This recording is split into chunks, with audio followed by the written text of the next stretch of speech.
start queuing things up here. Let's see.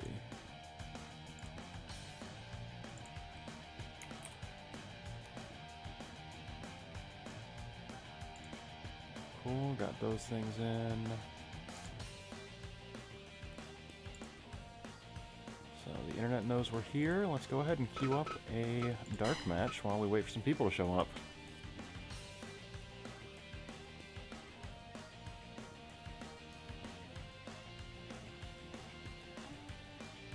I think it's gonna be Mike Awesome and Yano.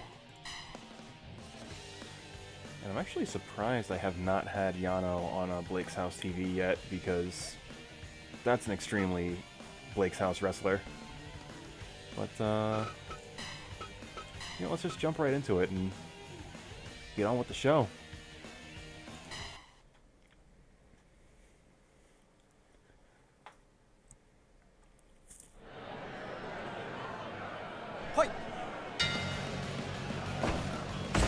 Still have the new ring mats from ELES, the famous artist of wrestling Twitter, as well as a couple other surprises for anybody coming in tonight. So hopefully people are into that. But right now we got Mike Awesome going at it one-on-one with Yano. The comedy wrestler of New Japan Pro Wrestling, tremendously entertaining with all of his antics. Don't know what he is going to do without a large rectangular turnbuckle pad, as we've got the more traditional turnbuckles here in the Blake's House wrestling ring. But hopefully he figures something out quick, as Mike Awesome is just using that size and power advantage to absolutely dominate this match, and trying to extend that advantage further as he picks up this chair and starts swinging for the fences. Yano able to disarm him. Yes, that is in fact Mike Awesome. Got a good eye. And also Nick, appreciate you dropping into the stream early.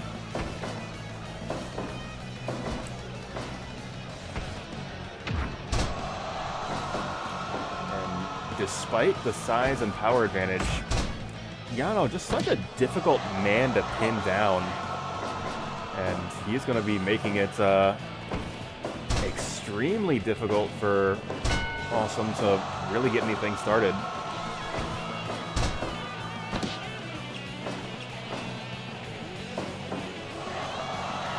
Yano starting to stretch Awesome out.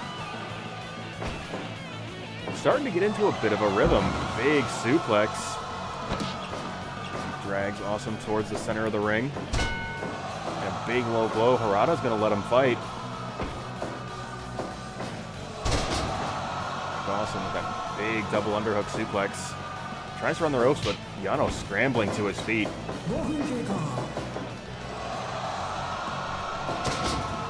An absolutely huge gorilla press, sending Yano to the ground. Big shoulder tackle, and now Awesome is in the driver's seat. And just as I say that, big knee to the gut, getting Yano out of a predicament. Hey, how you doing, GK?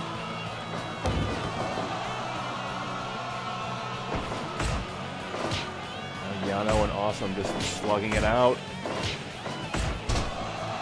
And Yano coming out on top in that exchange.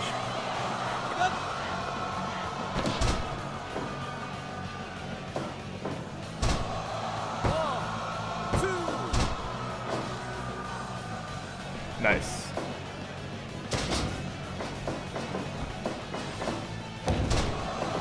Big running elbow from Yano. But gotta say, despite the perceived power advantage of Mike Awesome,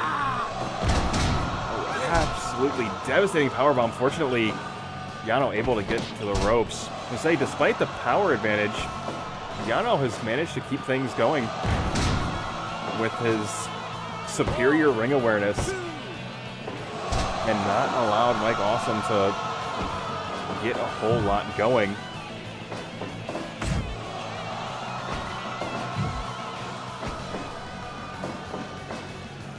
That also, GK, good shit with those emotes. Those are great. So I take it that you have made affiliate, so good shit on that, man.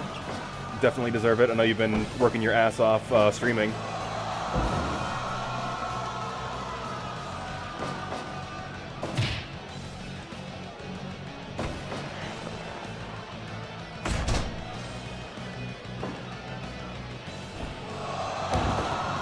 Big splash coming out of that orange Gatorade corner. And just belly to back overhead suplex, sending Yano to the outside, nearly colliding with that corner post.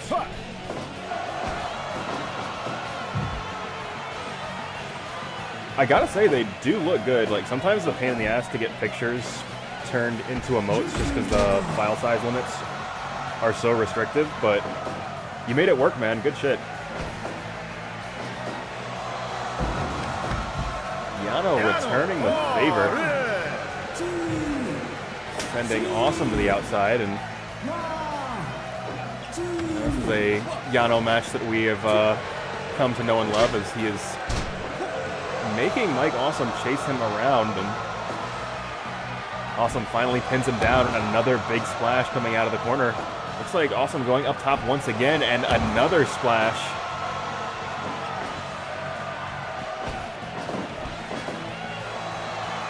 Another huge gorilla press. Small package out of nowhere. This could be it. Yano absolutely devastating with those flash pinfalls, but Mike Awesome was not surprised and responds back with a pinning predicament of his own and getting 2.9 out of it. Another big jackknife powerbomb. And 3-count fall. Mike Awesome coming out victorious in the dark match.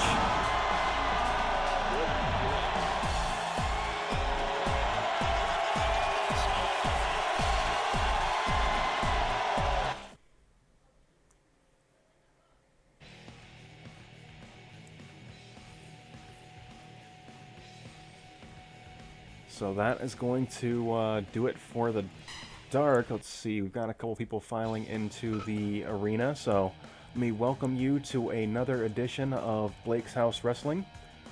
We've got quite a show for you this week. If this is your first week, well, I guess first for the regular viewers, there will not be a Maglo Open Challenge this week, as you've grown accustomed to week in and week out, because Maglo is in tonight's main event. He will be taking on Hsien-Jo for the Blake's House Wrestling Championship. Maglo protecting the Blake's House ring week in and week out, putting on back-to-back-to-back 5-star classics. He has earned himself a shot at Hsien-Jo's title. But that is not going to be the only major event going on this week. We will have an open challenge-like matchup, as COLBY will be stepping in, but we're changing the format a little bit, as it is not the traditional Maglo challenge. But COLBY will be going one-on-one with a competitor of the audience's choosing. Additionally, if you were around for our last show 2 weeks ago, we found that the current one of the members of the current King of Fighters TV title tag team had been on performance-enhancing substances. That title will be stripped. So the champions of JBIII, King, and D-Mob are no longer the legal champions as of this week. Now, JBIII and D-Mob will be getting an opportunity to compete in a 4-team tournament that will be resolving tonight. A new KOF TV champion will be crowned this evening against the teams of Joey Bagi, Vice, and Crow, and Team Great Britain of Pac, Jack Gallaher, and Zack Sabre Jr. In addition to those matches, we've got a pretty stacked card for you otherwise tonight. You're going to be seeing some members of Judgment Pro Wrestling. Nick's Wrestling Organization still beating down our doors and have sent another competitor to challenge a member of the Blake's House community. Additionally, we've got Keith Kelly, recently celebrating his birthday, going to be coming in and wrestling on today's show from Admiral Funk's Wrestling Organization. So, without any more time spent trying to set up tonight's show, let's get right into it. As I've got a match, and I'm actually going to call a bit of an audible on this one. As there's a matchup that the community has been waiting for weeks.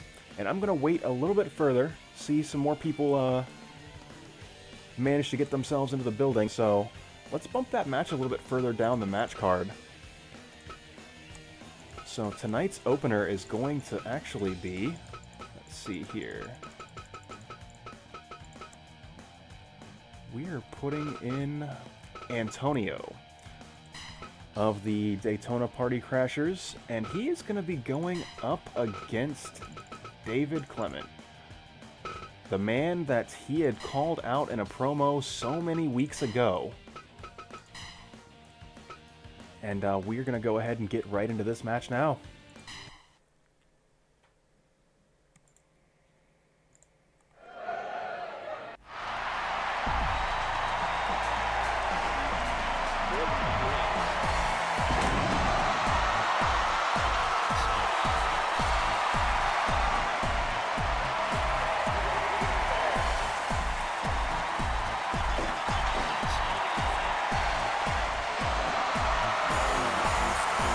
First we have Antonio. David, of course, you are all very familiar with. You have seen him wrestle week in and week out. He is known for just absolutely dastardly wrestling. If you were here for the dark match, Yano is not too dissimilar of a wrestling style. Antonio, more of a lucha-style competitor, studied a lot of Rey Mysterio tape. So there's a big clash of styles that's going to be going on in this matchup. Certainly the technique advantage I would give to Antonio, but you can certainly never count out David. He has that KO punch locked and loaded. Ooh, big roll-up from Antonio, trying to surprise David out the gate. And there's that lucha style that Antonio is so well known for.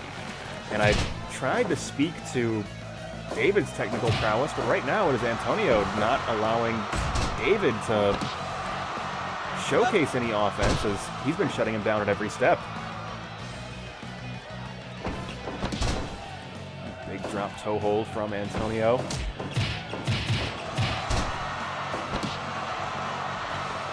Ew. And Antonio still just exerting total dominance over the course of this match. Big drop kick right to the side of the head. There's a double chop from David, trying to get things going. Once again going to mount position, and this time going for a pinning predicament of his own, but Antonio able to kick out relatively immediately. Neither man has had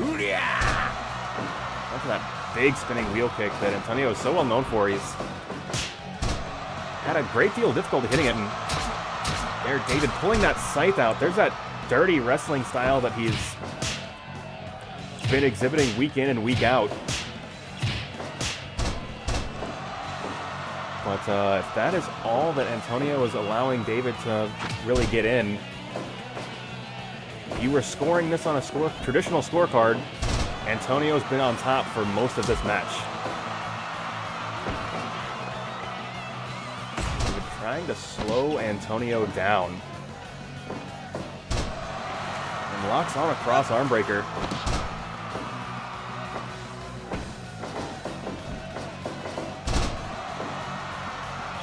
Big arm drag from Antonio. 5 minutes gone. Both men ducking and weaving, trying to get away from each other's chops.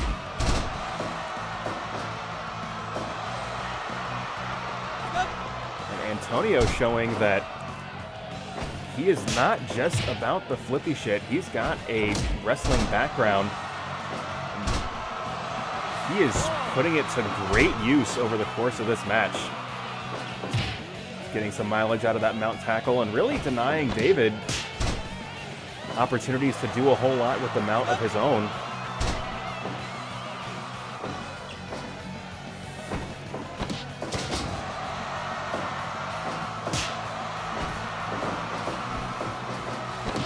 Big pop-up powerbomb from David. He wants this match to be over right now and gets a 2 count out of it.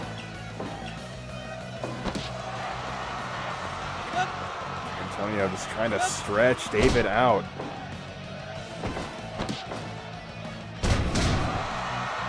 Big standing Shiranui. This man asking what's the greatest thing since sliced bread, and he says it's sliced bread number 2. And an absolutely devastating reverse Frankensteiner. David responding back with a thumb to the eyes, trying to get his way back into this match, but Antonio just not allowing that to happen.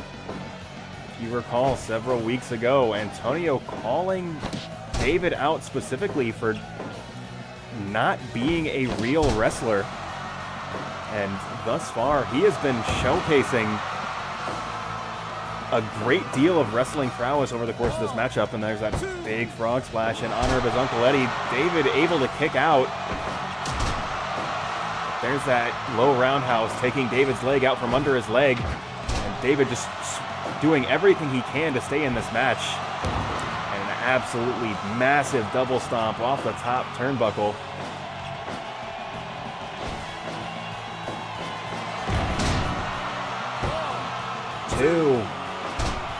Only a 2 count, and that must have taken a lot out of David as Antonio was to his feet first. David powering out of the corner. 10 minutes gone. And a big boy senton. And there's the KO punch. David's signature hold stacks him up. 1, 2, 3 count fall. The KO punch, a maneuver that David has not been able to employ in singles competition over 14 weeks.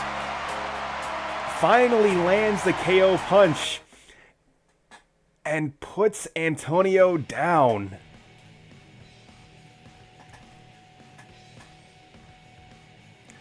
So that logo was actually made by famous artists of the of wrestling Twitter, El Yas, who does a lot. He basically takes photographs of real wrestling events and redoes them in MS Paint, and they're all fantastic. So I commissioned him to make a logo for the company. And Hsien-Jo, I know you are the man on the highlight machine. If you can get a clip of David winning a match with the KO punch, I am sure he would love that, because I've still got the rest of a wrestling show to produce. And yeah, actually very similar to, a lot of his art is very similar to your title cards on your stream. Really similar style. So now I've got a handful of people watching my stream, and I very much appreciate the raid from earlier, Hsien-Jo. So there's a matchup people have been asking for, week in and week out, that we are finally going to get to deliver to you guys. So let me tell you guys something about Almost. Alright? One of these competitors has almost won the New Japan Rumble on several occasions. One of these competitors has almost won the Maglo Open Challenge on several occasions. But, almost isn't good enough. Almost isn't a victory. But one of these men, tonight, won't have to say almost. One of these men will be walking out of this contest a victor. And yes, Cheeseburger did almost win the Maglo Challenge once. But both of these men entered in several battle royals, but always coming up just short. This is the matchup that the Blake's House fan... yes, this is the same Cheeseburger from New Japan. So, New Japan and Ring of Honor, like, trade wrestlers pretty regularly. So, Cheeseburger is typically on loan from Ring of Honor when he does New Japan shows. So, yeah, this is the same guy. So, one of these men won't have to say almost anymore. It's Terrell Benjamin and the legendary Cheeseburger. And that match is right now.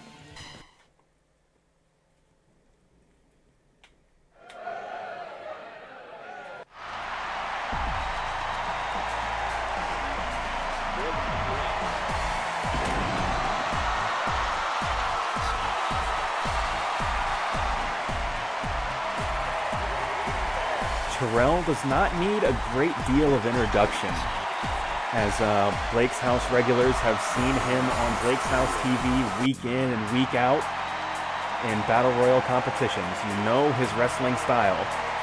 He has a lot of power in a very small frame. Cheeseburger, if you're not terribly familiar with his body of work, this man is all heart. But do not take his small statue lightly, as he will absolutely take your head off with that running shote if you let him.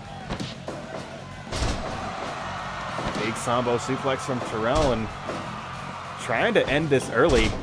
Possibly a little bit anxious going up against Cheeseburger one-on-one, as he is much more familiar with the Battle Royal setting.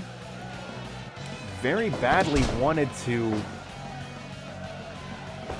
win the Maglo Challenge to get into the main events and fight Maglo one-on-one, but right now, he can't be looking past his opponent in front of him. But so far, he has not been doing so. He is actually handling himself quite well in this singles competition. It's not really allowed Cheeseburger to get started. Big boy senton from Terrell. The biggest boy in this matchup. Terrell stomping a mud hole, walking it dry, locking on that big STF. Just trying to squeeze the life out of the Cheeseburger.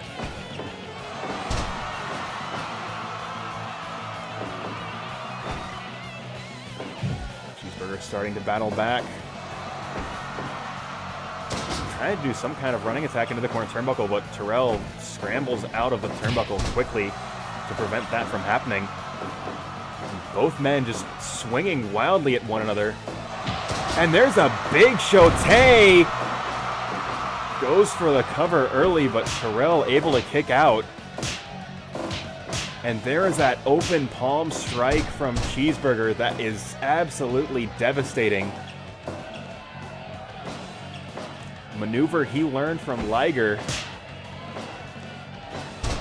Going for that capo kick. Terrell sidesteps, but is unable to avoid that arm drag.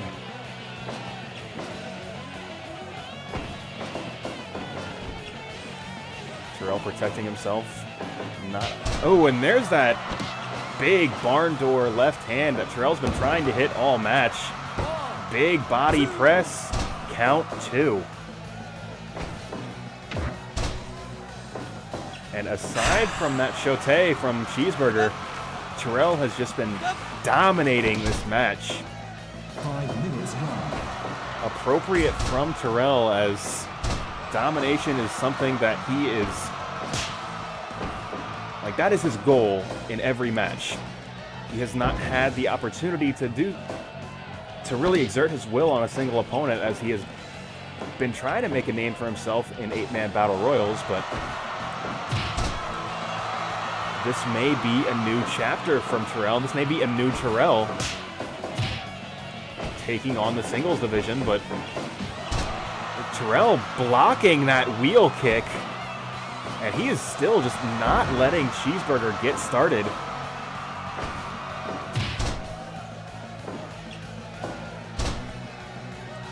Cheeseburger trying to find a way in here. Big backdrop, but Terrell able to get a hand on the ropes. Ooh, rolls through with a Kimura. Just Cheeseburger showcasing that technical prowess. And it looks like Cheeseburger's finally getting some momentum in this match. And now it is Cheeseburger locking on the figure 4. Hitting Terrell with the move that he's been going to time and time again in this matchup. But Terrell responding back with a big boot, showcasing that, no, his legs are fine. He can still pick up that big leg and deliver it directly to the face of the Cheeseburger.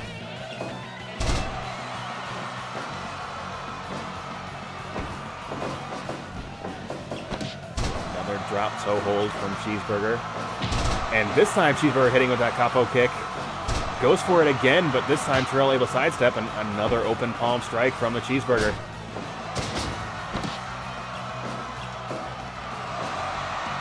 And Terrell with those big finger points, you know the kids in the audience absolutely love it.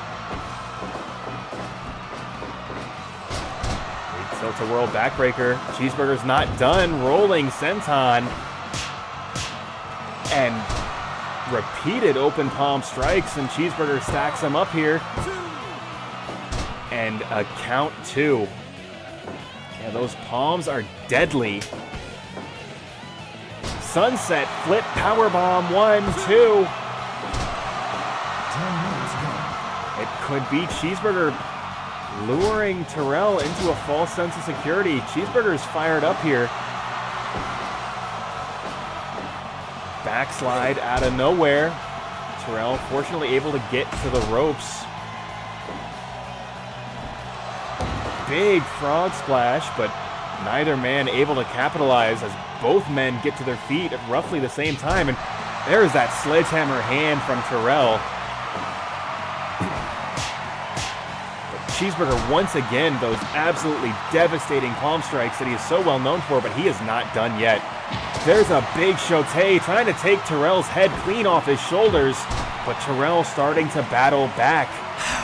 And there's a frog splash of his own in honor of his Uncle Eddie, but Cheeseburger able to get his hand on the ropes.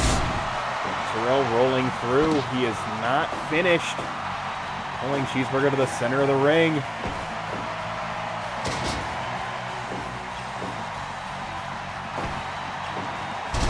And it is still just total back and forth here in this contest. Where Cheeseburger had a bit of a slow start. There's another massive shote. While it took him a little while to get started, Cheeseburger has totally found his own in this matchup. And now it is Terrell that's on the ropes, figuratively and occasionally literally. And Terrell barely able to kick out. Ooh, an absolutely devastating DDT from Cheeseburger, and once again another massive frog splash. Cheeseburger not finished. He wants to do it one more time.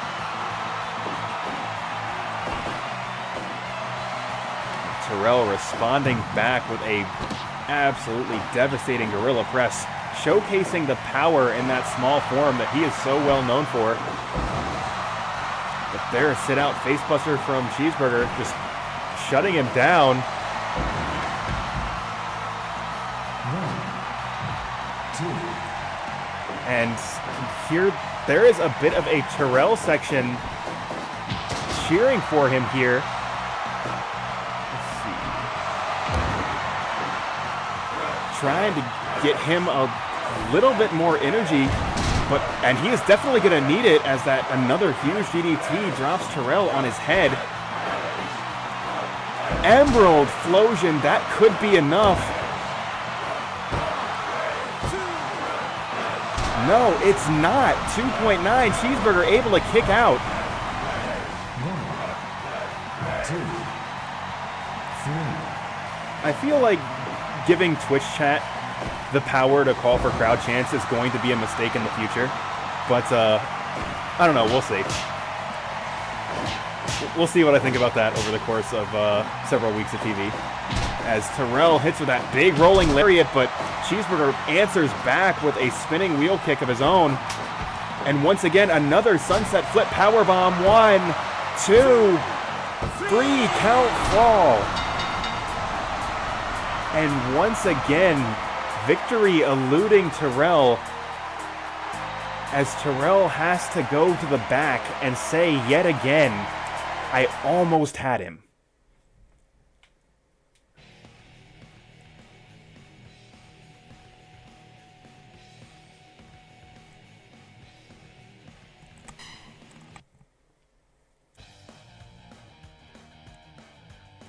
So, I do have a handful more people in the chat right now, so I'd say now is as good a time as any to start figuring out what the KOF TV title picture looks like. So let's go ahead and get that going now.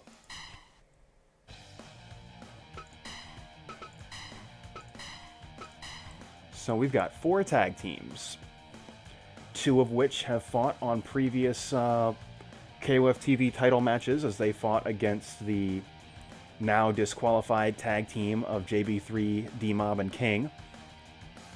One of these... So, JB3 and D-Mob will be allowed re-entry into this event, but they will have to get a new partner. And in the spirit of the KOF TV title, there is going to be one brand new team submitted by you, the viewing audience. So let's go ahead and figure that out now. Let's see.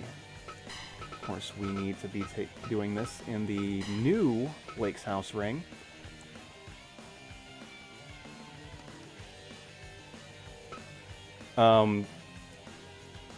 If you're asking if this is the rematch, this is going to be... So, I can't just give you OE. Like, it is going to be up to the viewing audience to determine who the third man on Team JB3 is going to be. But what I can do is start queuing up the other teams. Of course, the Bastard Pac.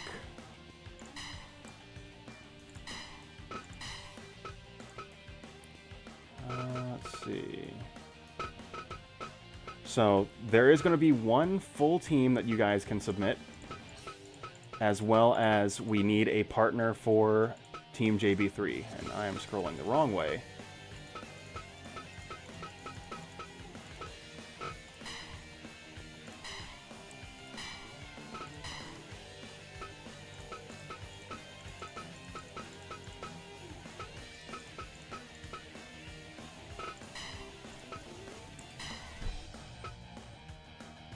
See.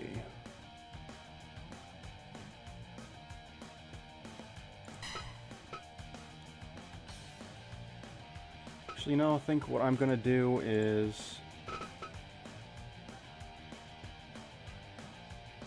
Joey, Vice, and Crow is going to get the first chance. So I do not have a Griffin McElroy. However, I do have Jeff Angel, which would be good as hell. And honestly, probably not a bad wrestler. Although it certainly doesn't fit with the image of JB3, but...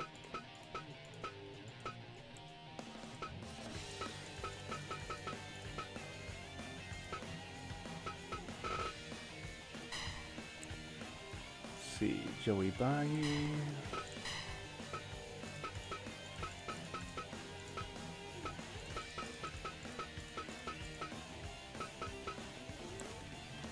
Vice. Fair.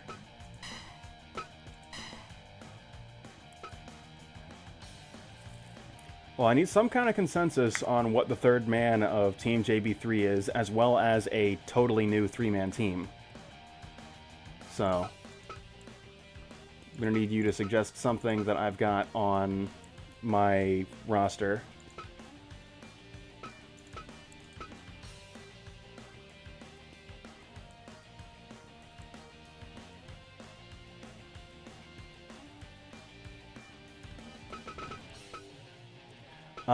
I don't think I have Lars.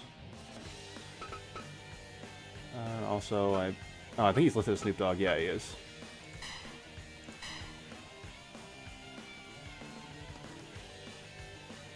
All right, let's get the new team. So I will give you one NWO guy, but like, I'm not gonna let you do a full NWO roster.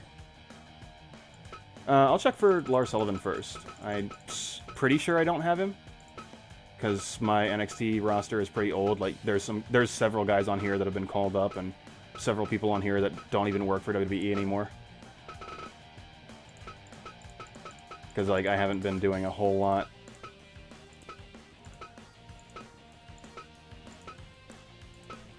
But Nick, so for the first man on this team, who's going to be the NWO guy?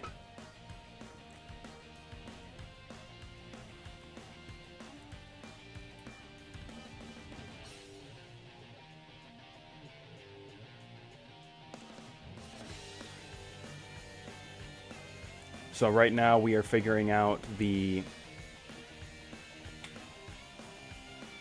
debut of Babyman. All right, we can do that.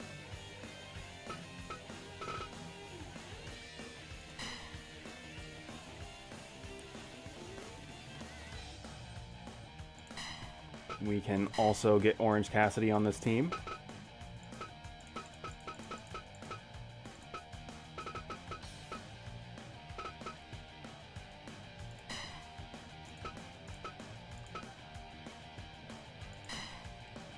Alright, we got to figure out one more member of this team. I should have a Leva. If she is not in US Indie, then no, I do not have a Leva, unfortunately.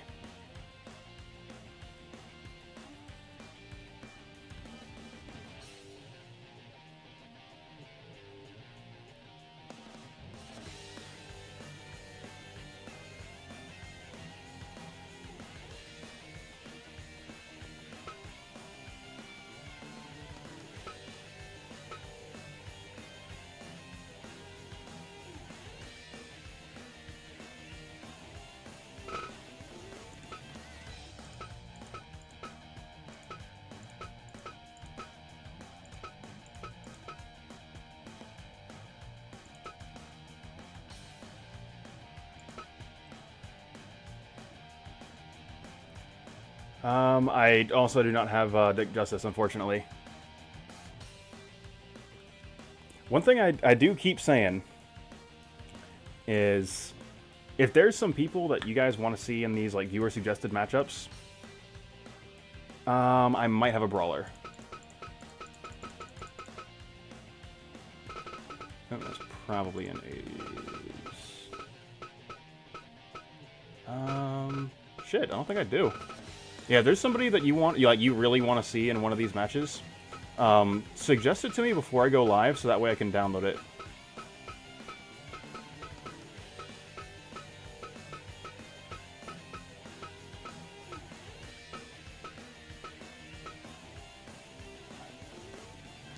I do not, but we do have IRS, who is also a good, like, early 90s WWE jobber.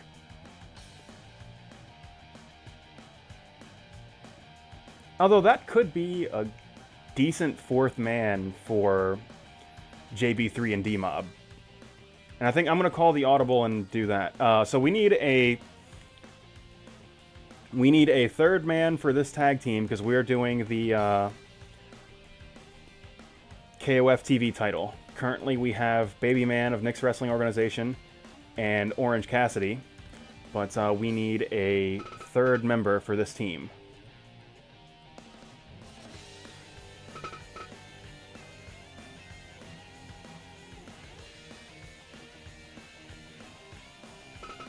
Can definitely do Eddie Guerrero. pretty sure I saw Eddie in here as well.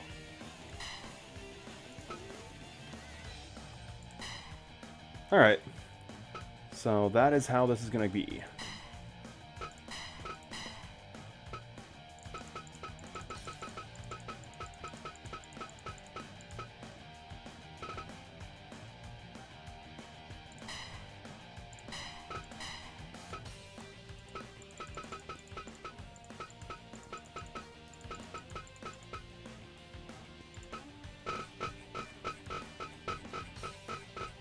Because, like, do feel like IRS fits extremely well on the team of JB3 and D-Mob. Like, that's just extremely good. And, yeah, we are also putting this man in a collared shirt and tie for a little bit of synchronicity here. So, because we are having 3 of these matches on tonight's show, we are not going to be running this by KOF 11 rules. So it will not be elimination tag. And you are permitted to come off the apron. This is a departure from the standard KOF TV title format, but that is just in the interest of getting through these matches reasonably quickly to determine a champion. So let's go ahead and get into our first match right now. Oh, wait, I nearly screwed this up. And that fucked everything up. Radical. Alright, well, at least we know who's where. Let's see.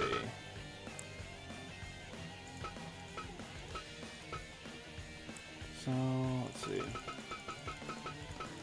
Love it when that happens. Let's see. Oops, I'm way past where I'm supposed to be. Alright, the Bastard Pac. We want Jack Gallaher.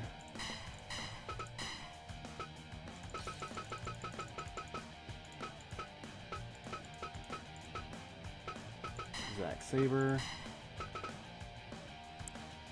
And I'm curious if it's gonna let me do this without putting the current champion in. We're gonna find out. Oops.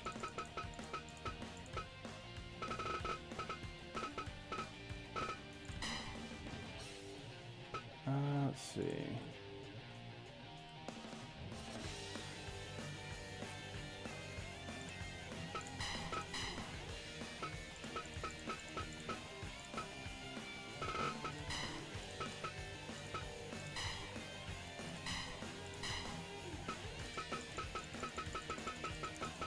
And apologies for the delay.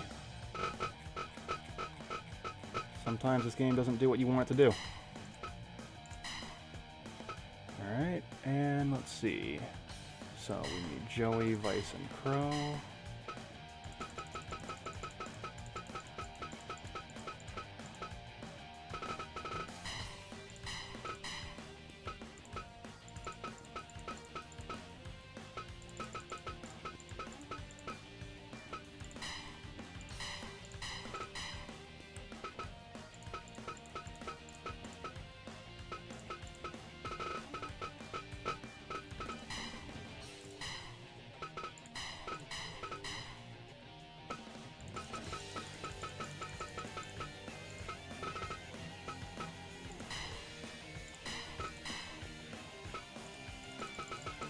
Alright.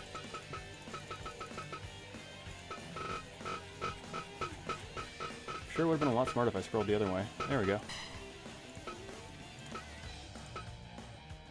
Now they're all basically the same.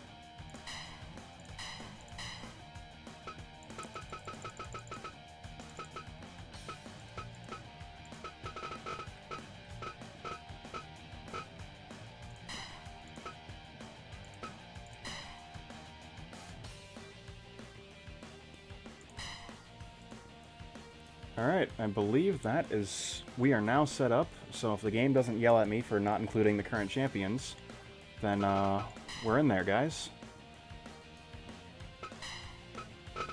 Sure. All right, it's going to let us do it.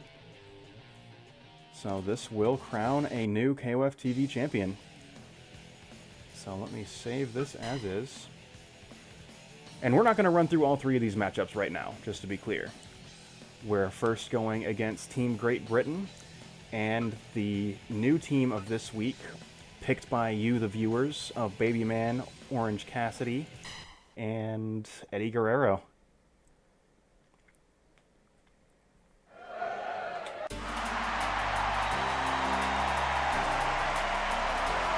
Ooh, I have messed up, and I have set this as single entries.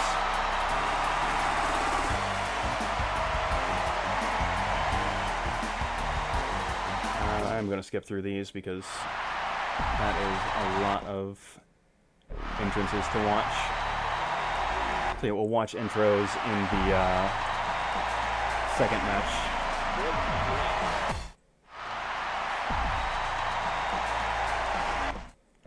So a little bit of technical difficulties, but it has been a bit of a challenge. What with the previous KOF TV title holders having their title stripped for performance-enhancing substances, which is the entire reason this tournament is taking place. So that has put the whole company through a bit of a loop and is kind of forced us to think on the fly and set up this tournament environment. And right now it is Babyman against the bastard Pac.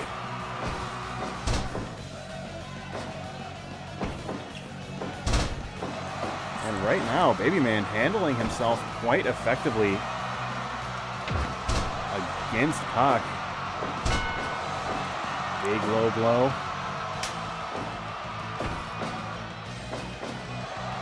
And the 2 men from Great Britain, Jack Gallaher and Pac, both with that big double suplex, and Babyman now coming into the ring.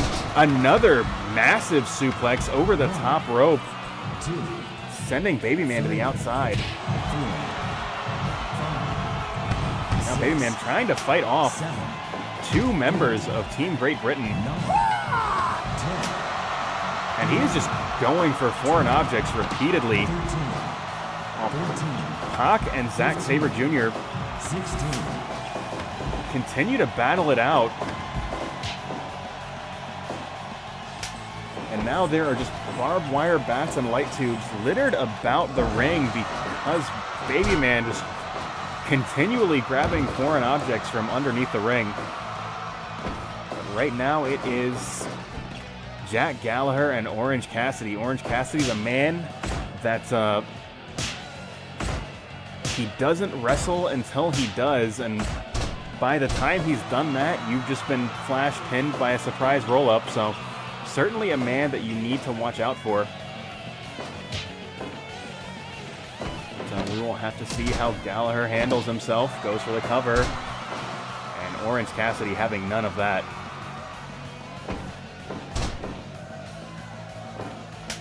Gallaher tagging in the technical wizard, Zack Sabre Jr. Shoot! And Orange Cassidy with those... I'm going to say Cassidy with those deadly open hand strikes, but Michinoku driver from Zack Sabre. And now we've got Latino Heat, 90s Guerrero into this contest. And that is certainly somebody that can match hold for hold with Zack Sabre Jr. And I definitely brought this up 2 weeks ago. Team Great Britain coming into this fight at a significant disadvantage with Boris Johnson as their Prime Minister. But thus far, they've been handling themselves quite well in this matchup. Zack Sabre sidestepping that dropkick. And the members of Team Great Britain trying to corner Eddie Guerrero, but he is just too elusive to pin down.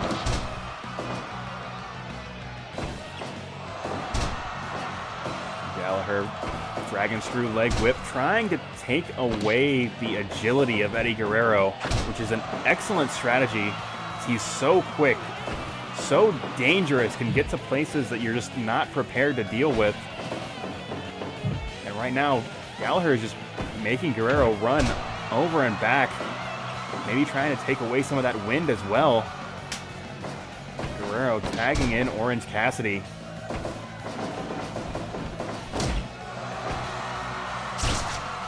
Big eye rake from Guerrero. And a double underhook suplex from Gallaher. Both men to their feet at about the same time. And absolutely deadly forearm smash from Orange Cassidy.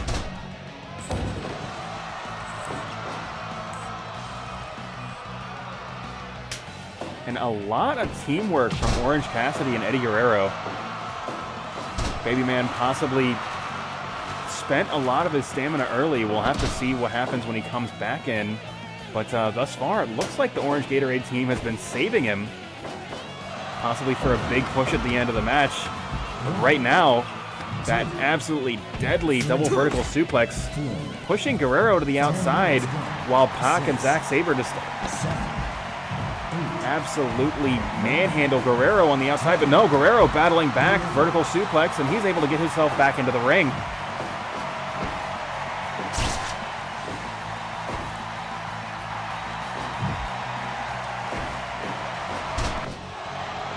Guillotine out of nowhere, but Guerrero so smart, so aware of where he is in the ring, able to get his hand on the ropes.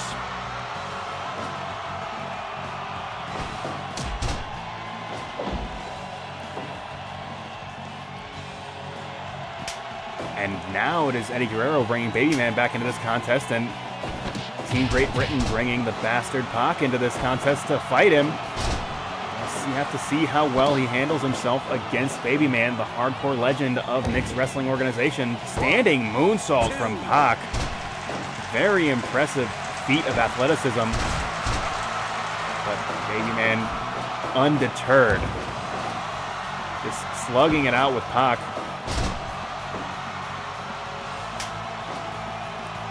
Now it is Team Great Britain showcasing their teamwork, tagging frequently, trying to keep each other fresh.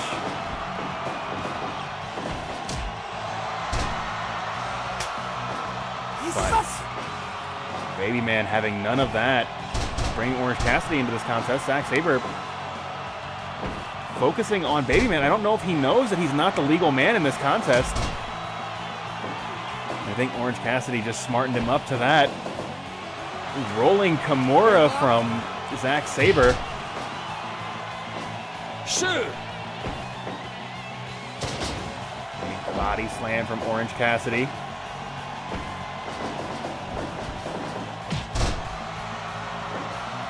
And huge leg lariat from Zack Sabre Jr. Back switch, but Cassidy knows he cannot allow Zack Sabre to take his back like that. Man is such a deadly grappler.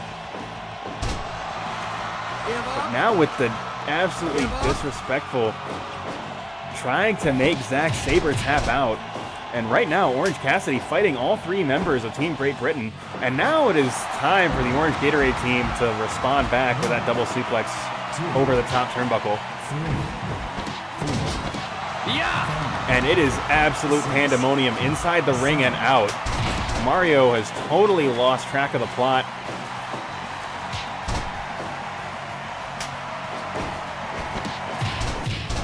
But Eddie Guerrero has not, as he is handling himself quite well in the blue Gatorade corner. Give up!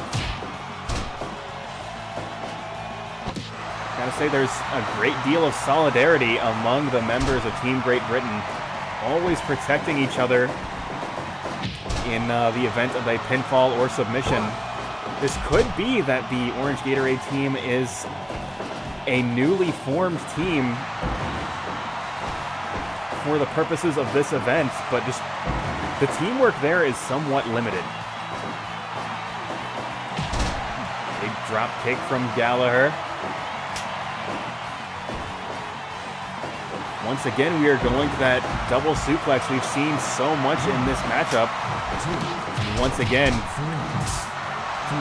finally, Babyman swinging for the fences and finding his mark with that barbed wire baseball bat. Somehow, Gallaher not busted open.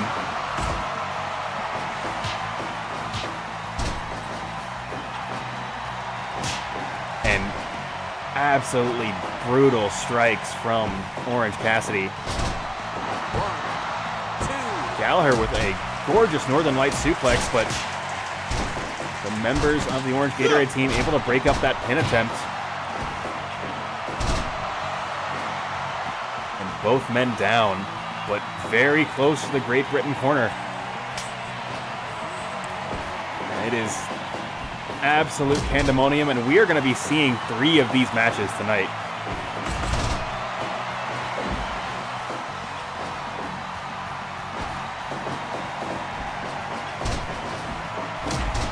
Orange Cassidy, a little bit of a miscalculation there, and Pac makes him pay for it. Orange Cassidy going back to his own corner, bringing back Eddie Guerrero, double drop kick right into the center of the ring.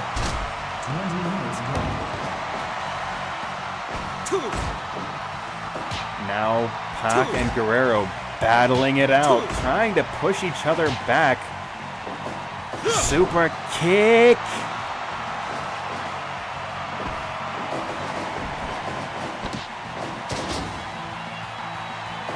And that head scissors bringing Guerrero back into his own corner. And this time it is going to be a long distance for the Orange Gatorade team to travel to try and break that hold up. Babyman a little bit lost in the weeds there. Pac not allowing Guerrero to press the advantage further. As Pac tagging in Zack Sabre.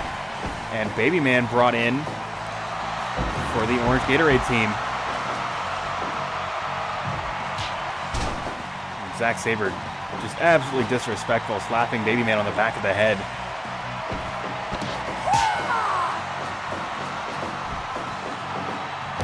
And a running fist drop from Babyman.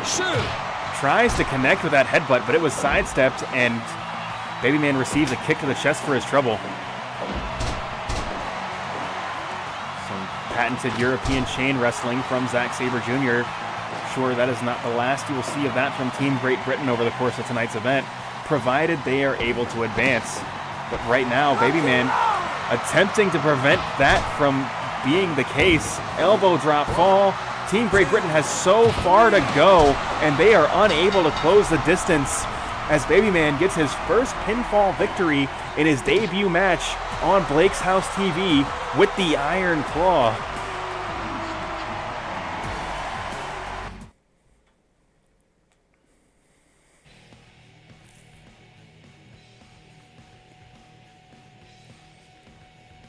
So Team Great Britain, they've had 2 chances, but were unable to come out victorious in either match. And Babyman, Orange Cassidy, and Eddie Guerrero will be advancing to the match that will determine the new KOF TV champion. So let's go ahead and save our progress here, as we've got some other matchups for you guys tonight.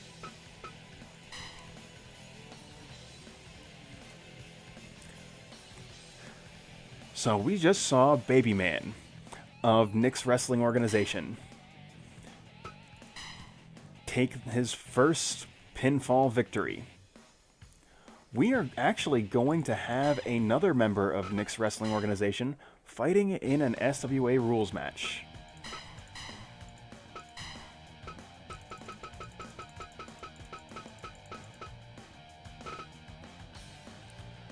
Bruce Boran, an absolutely deadly striker from Nick's Wrestling Organization, will be taking on Keith Kelly, a striker from Admiral Funk's wrestling company,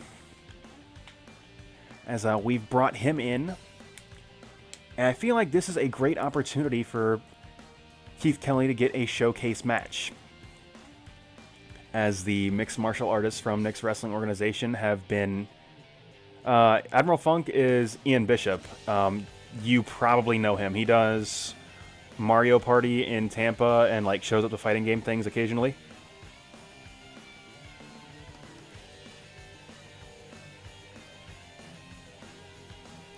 So he's got a stable of wrestlers. He has brought Keith Kelly to Blake's house.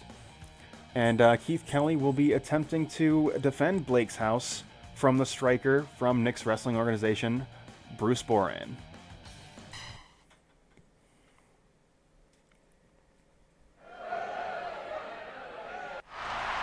So this matchup will take place under SWA rules. This will give both men an opportunity to get the most out of their striking ability. Bruce Boran, a kickboxer in Nick's Wrestling Organization's stable of masked mixed martial artists. We will have to see how he fares against GDX. Keith Kelly, a man with feet so educated they have several doctorates.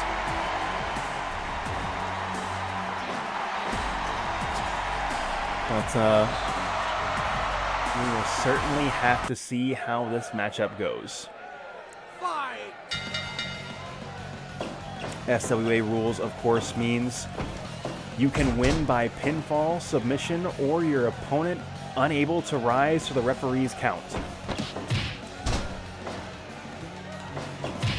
Now, Boran, a kickboxer, we're going to be seeing a lot of maneuvers like that, those clinch knees to the gut, palms and elbows, and going for that massive roundhouse kick early.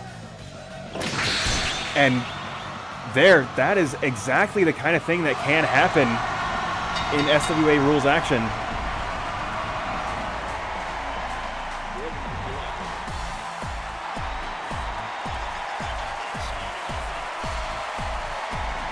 As Bruce Boran wins via flash knockout less than 2 minutes into this contest.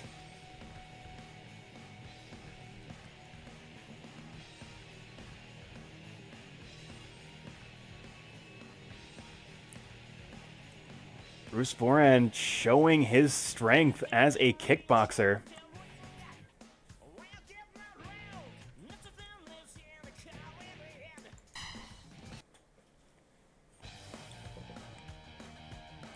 Unfortunate for Keith Kelly, as he was almost certainly concussed in that match. We'll have to check in with him possibly on next week's show. But I've got to say, I was not expecting that match to oh yeah, like, it happens in this game. Like, especially when, like, you give MMA guys MMA critical abilities. Like, sometimes the first hold you can put on is going to be a critical submission. The first, like, strong strike you hit is going to be a critical strike. Like, it happens. But incidentally, that is why professional wrestling was invented. Because people pay tens, possibly hundreds of dollars to come watch a fight, and it's over in 40 seconds. That's not a very satisfying fan experience, and then they don't come back. But what if we could guarantee that this fight's going to go 30 minutes? It's going to have interesting momentum shifts. It's going to tell a story. What if you could do that? I guess is what I'm saying. Now, certainly you can't do that because, you know, who knows how a fight's going to play out. But what if you could? That'd be neat.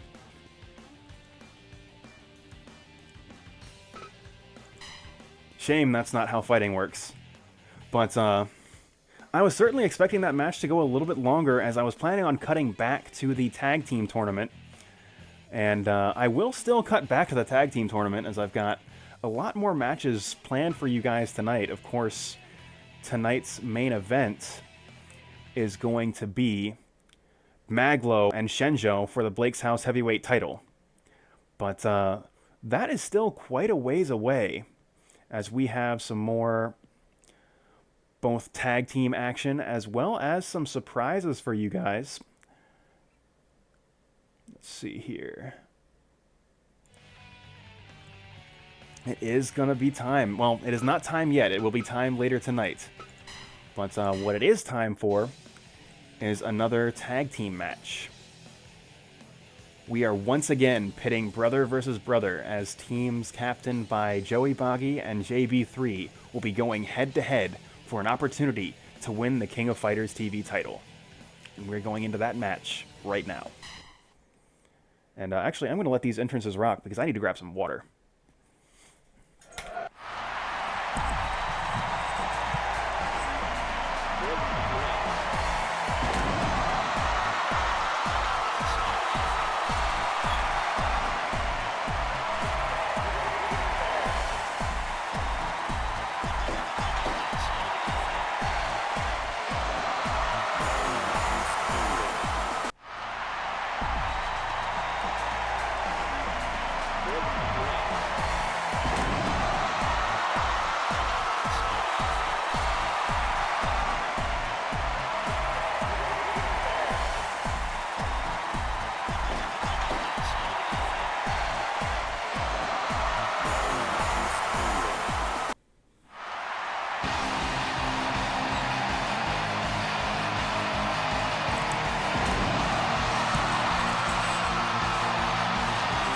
I gotta say, like, I've got a great deal of respect for the commentary team that WWE employs, because WrestleMania is like 8 hours. It's probably longer now. Like, SummerSlam is probably between like 4 and 6 hours. Doing voice work for that long has got to be hell.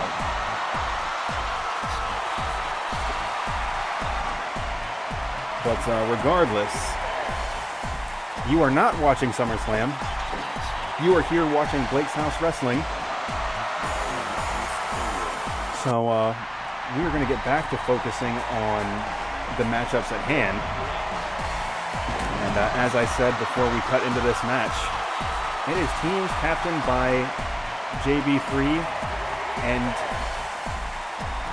and Joey Bagi. It is once again brother versus brother. We have seen this matchup several times in several different avenues. And we are going to get to see it once again in a Blake's House ring.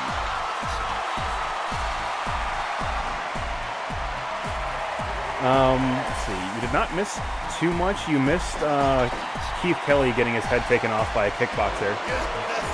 And you missed Terrell losing in the second match of this evening, but otherwise, not a whole lot of significant stuff going on.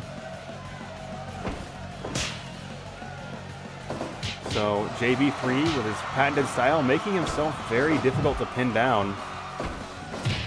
And I can't say that I blame him when the striking ability of Joey is so significant.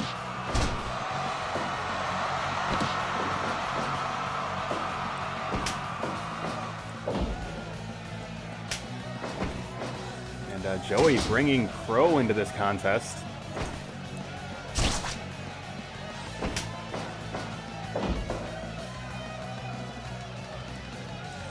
And JB3 still making himself very difficult to pin down, even by the notoriously agile Snoop Dogg. But JB3's ring awareness is so good. And as the manager of the Gatekeeper, like, he is the man that directs that enforcer.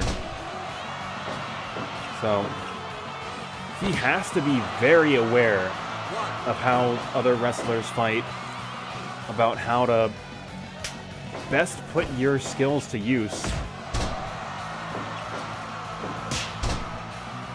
And I know you have seen JB3 directing traffic in Gatekeeper matches, but you have also seen him compete in several contests and come out the victor, both in singles and in tags. And Vice hitting with that absolutely massive backdrop Uranagi.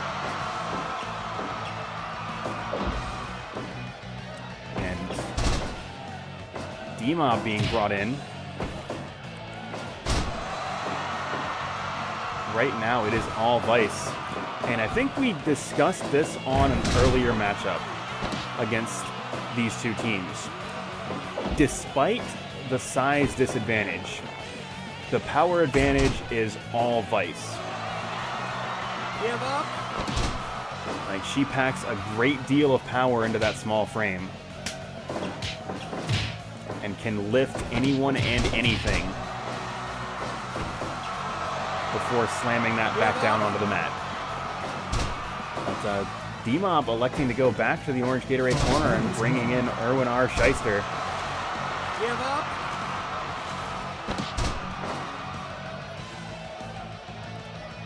I think IRS possibly coming after Vice and Crow. Certainly Crow does not pay taxes on his illegal fight earnings. So IRS definitely has some grievances here, but he is going to have to beat that tax money out of Crow, and Crow will not make it easy.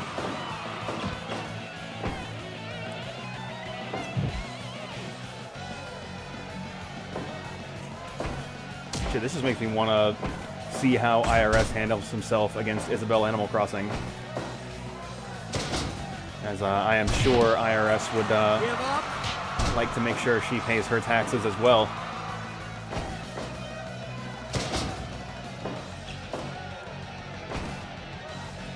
And right now, this battle's been going somewhat back and forth. Ooh, big spinning back fist from Crow as IRS battles his way out of that blue Gatorade corner.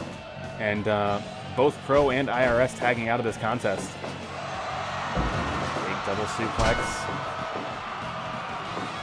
And D-Mob chasing Crow down once, twice, 3 power bombs from D-Mob. Goes for the cover. 1, 2, 2.9. It's not enough.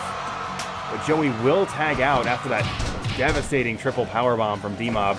And it is now the two bosses of New York's fight game going at it one-on-one. And right now, D-Mob appears to have the upper hand.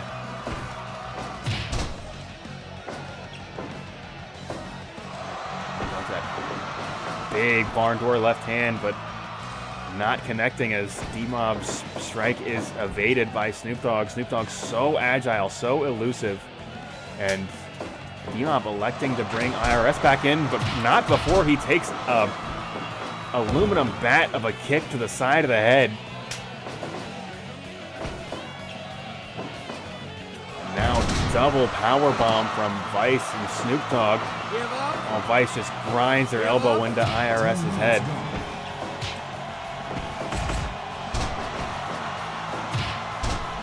Vice in a 2-on-1 situation, unable to beat back both D-Mob and IRS. But IRS handling himself quite well in a 1-on-1. And JB3 trying to sneak a weapon into this matchup.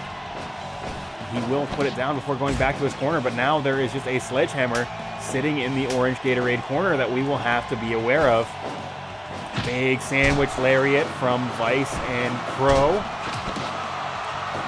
Vice delivering a kick to the ribs for good measure. And it has been a lot of IRS and D-Mob. We have not seen a lot of JB3, but certainly somebody that we will have to watch out for. Just as he snuck that sledgehammer into this contest, I am sure he has got a couple loopholes to the rules of this matchup tucked away in his coat that he will be looking to exploit when given an opportunity.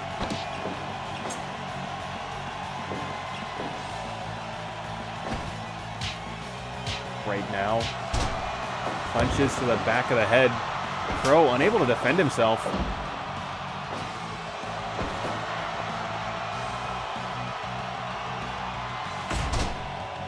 D-Mob bringing Crow back to the orange Gatorade corner. And a big Tony Jaa right into the head of D-Mob. And that has cleared the blue Gatorade corner. And JB3 now the legal man in this contest as Crow brings Vice in.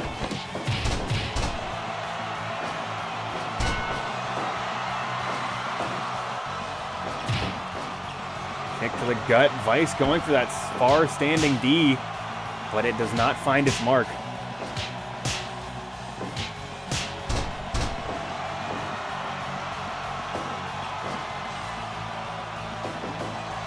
Vice going for that tackle, but whiffed and punished by JB3.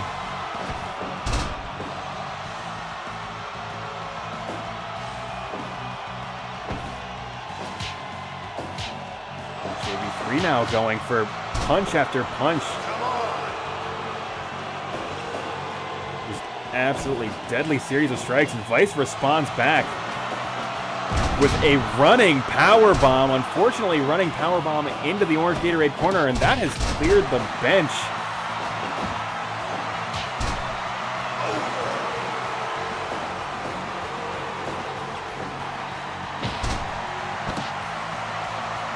JB3 applies an illegal leverage here, and that has forced both corners to clear out. Once again, going for that chokehold. 2, 3, 4. JB3 nearly getting himself disqualified with that chokehold.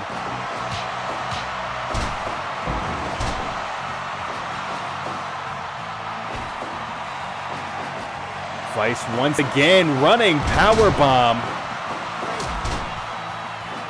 Power bomb so deadly you could see JB3's soul leave his body as it hits.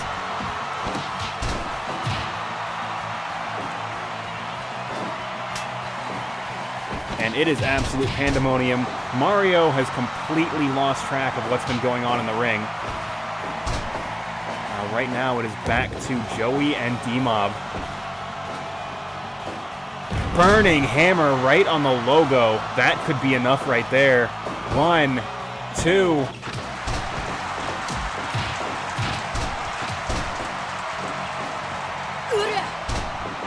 Vice going for that tackle, but doesn't quite find its mark. A sharpshooter from Joey, but it is immediately broken up by his brother.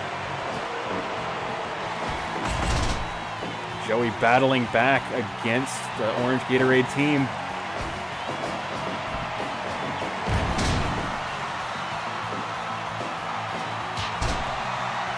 A wild haymaker from D-Mob, and D-Mob once again going to the burning hammer, dropping Joey right on his neck, goes for the cover. Both sides about as far away from one another. It's going to be very difficult to make that cutoff. It is unable to do so. D-Mob hitting with the 187, or Crow hitting with the 187 as D-Mob hits the burning hammer, and Vice is out on her feet. Double power bomb from JB3 and D-Mob.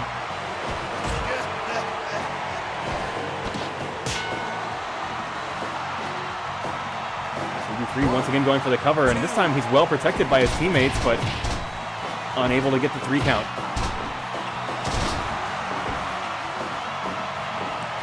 D-Mob once again with that burning hammer, just trying to critically injure as many members of this blue Gatorade team as he can.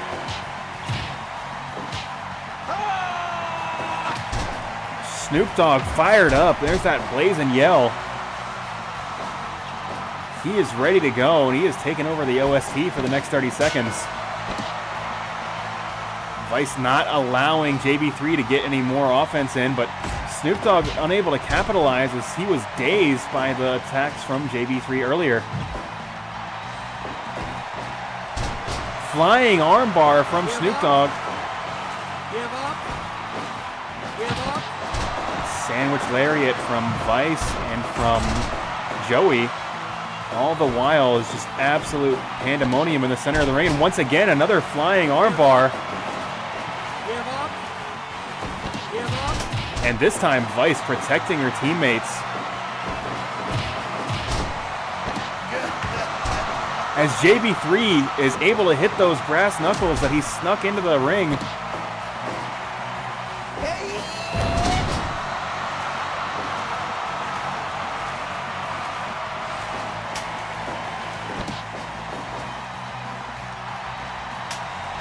Bringing Joey back into this contest.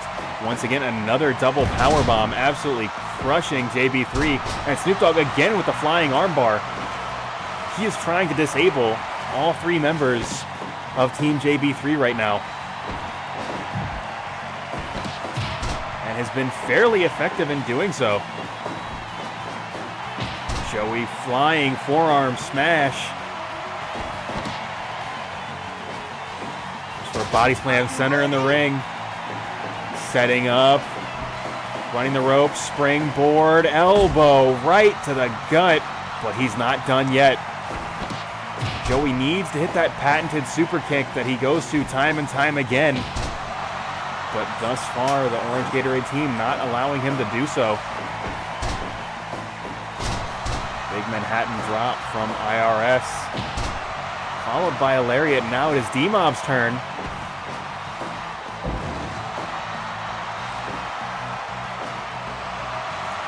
Joey able to maneuver around D-Mob and bring Vice into this contest.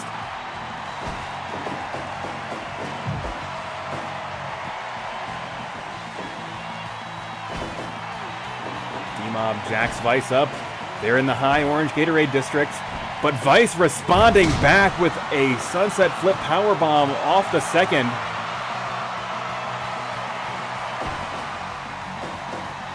Vice once again running powerbomb.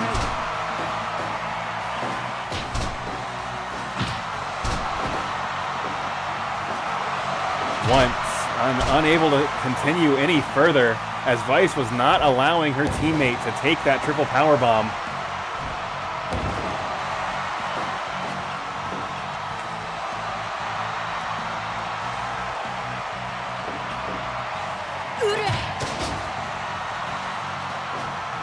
There's Vice with a absolutely devastating tackle, and just that standing A was enough to put D-Mob to his knees. D-Mob once, twice, 3 powerbombs, center of the ring, cover, 1, 2, but it's not enough as Snoop Dogg able to make the save.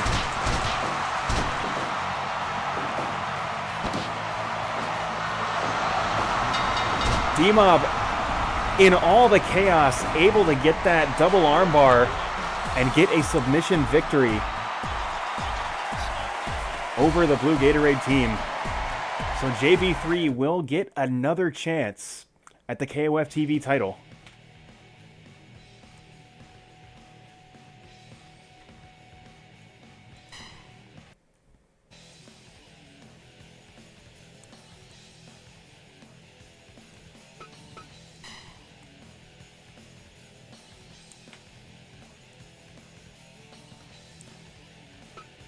It's going to be difficult to say who has the advantage going into that final round, as both matches were absolute slugfests. Feel like both Babyman as well as JB3 came out relatively unharmed, at least compared to the other 2 members of their teams. So they could be saving themselves for this final that they are getting into now. But we will have to see, as we've got some more Blake's House Wrestling action going before we can go into that final.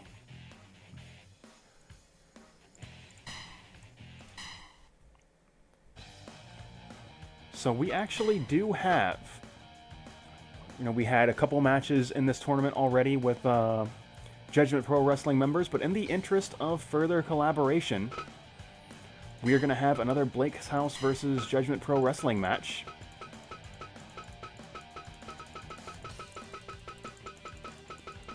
A regular on Blake's House Wrestling and something of a fan favorite.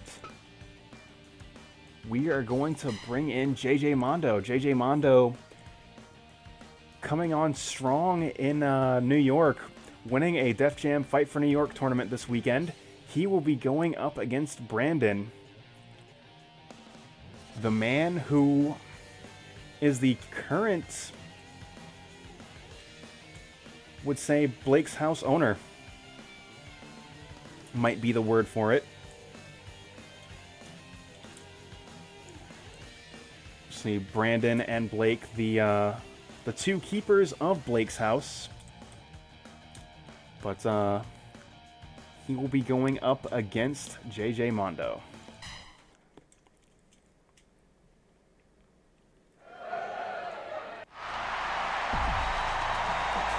There is absolutely no way this matchup isn't a total slugfest. Both men are brawlers. JJ, of course, making use of those metal arms to augment his strikes. Brandon just giving you a bit of a reality check with his general genre savvy and unwillingness to put up with any of your shit. We will have to see just what he does shut down from JJ's offense over the course of this match. Both men circling one another, trying to feel each other out. JJ starting strong with a couple of punches to the face. Big backdrop, shutting down whatever Brandon had going there. Brandon blocking the back elbow.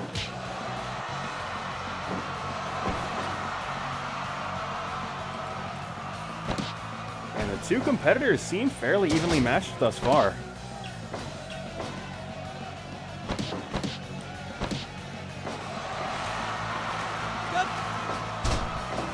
Kind of torturous 2-in-1 hold from JJ, and that seems to have given JJ the jump start that he needed. Brandon kind of trying to figure things out, able to hit a scoop slam or a body slam, and JJ responds back with one of his own. And once again, JJ going to that hold that he went to earlier. That gave him the upper hand at the opening phases of this match.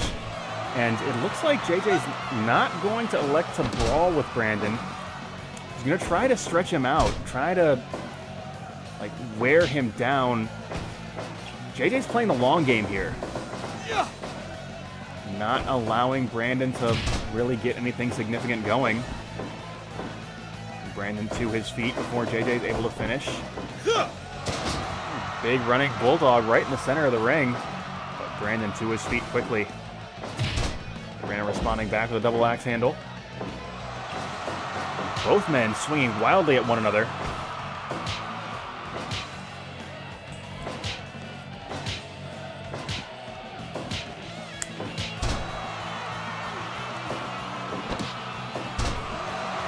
And JJ putting that submission style to use here. Once again, just trying to wear Brandon down,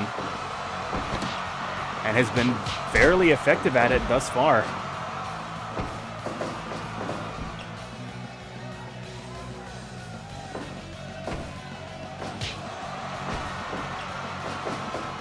Brandon attempting to brawl with JJ here, but JJ having none of it. JJ going up top, and double knee drop off the top rope. Brandon responding back with a fireman's carry as he attempts to get some momentum in this matchup.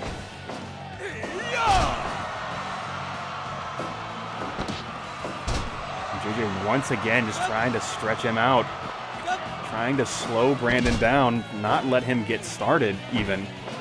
And he has been very effective so far.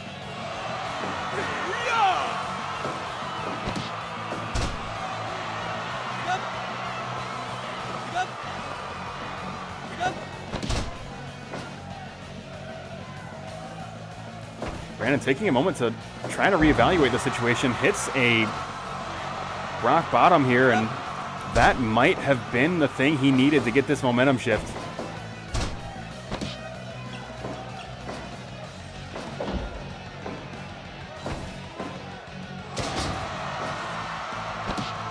And Brandon is fired up. He's now sort of able to have this fight on his terms, but JJ trying to shut that down as quickly as he can, and he has reversed fortune a little bit. Big spinning back fist with those metal arms of his. And belly-to-belly overhead suplex, just tossing Brandon around the ring. Brandon responding back with a thumb to the eye. And taking JJ's legs out from under his legs.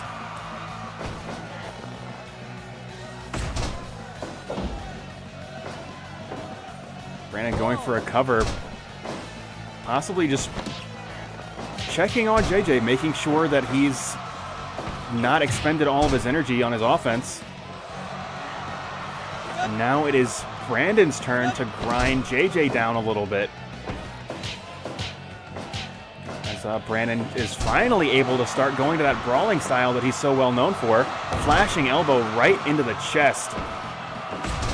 But JJ shutting that down with an elbow to the face. Brandon once again kicking JJ's leg out from under his leg.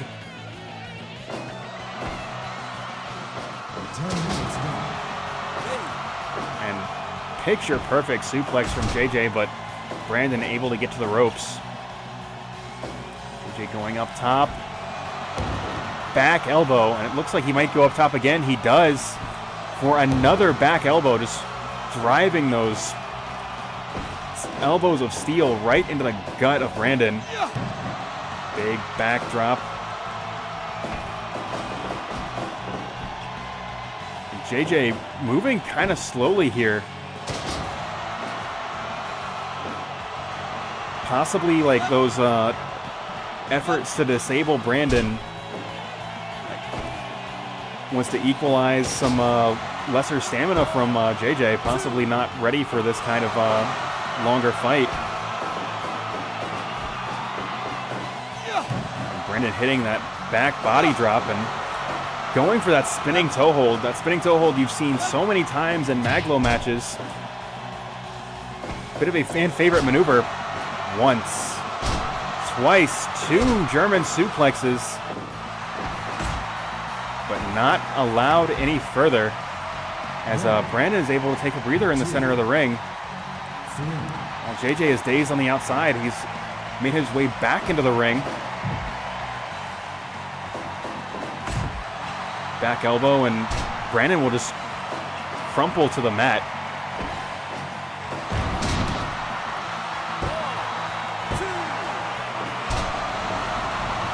Unbelievable. Nobody kicks out of the Falcon Arrow.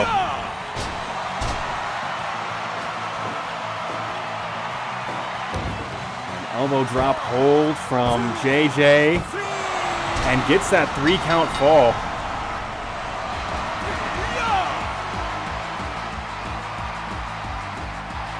That last burst of energy seemed to be all that he needed.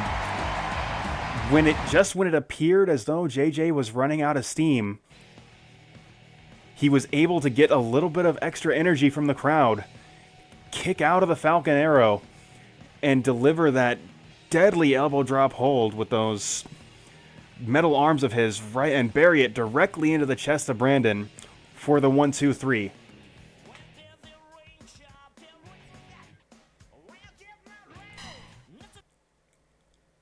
So we do have a lot of tag team action tonight, and this match will be no exception.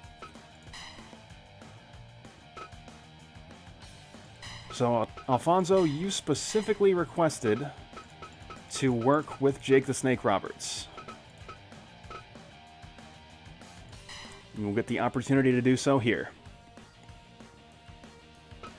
Of course, that will be up against... I mean, you requested Jake Roberts to appear on the show, and then he got eliminated in 8 seconds 2 weeks ago. So, we're going to give Jake Roberts another chance to appear on Blake's House TV, and he's going to be wrestling with you tonight. And we're going to keep this series of matches going, as we've got... I believe we are currently 1-1 with Eric, Alpizar, and Alfonso. So let's go ahead and keep this going. And Eric getting a rare opportunity to participate in some tag team action, tagging with his wife, Let me make sure that we are all good here.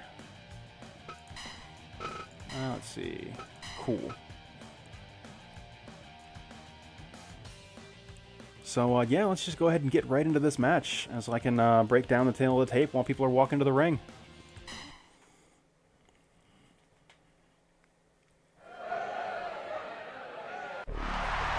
So I think it's important to be aware. This will be the third time that Alfonso and Eric Alpizar have gone head-to-head. First in SWA rules action, where Alfonso came out victorious. That earned him a title shot for Alpizar's Shoot League Championship. That match taking place in the Octagon, where Alpizar would come out on top. This, you could not call it a rubber match, as there is a lot of things that can go on in a tag team match that you don't have control over. But let's go ahead and keep this feud warm a little bit. Let's let these two men get opportunities to fight one another, where the stakes aren't quite as high.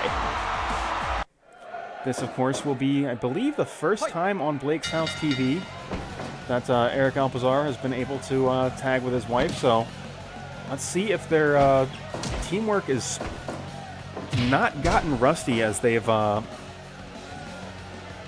gotten to wrestle together in quite some time. Jake Roberts, of course, if you've been watching Blake's House Wrestling, you may have seen him 2 weeks ago in the Maglo Battle Royal. If you did not see him 2 weeks ago, I can't say that I blame you, as he was eliminated in only 8 seconds by a surprise suplex over the top rope. So this will be another opportunity for him, a bit of a redemption story for Jake Roberts. But right now, it is Alfonso and Alpizar in the ring.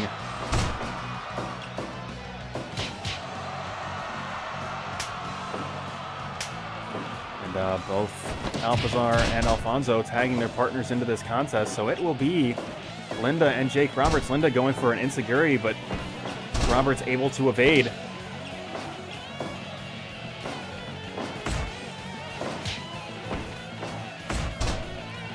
Linda with an elbow to the face, shutting Roberts down. Step over toe hold, face lock. Roberts unable to get to the ropes, but able to break the hold.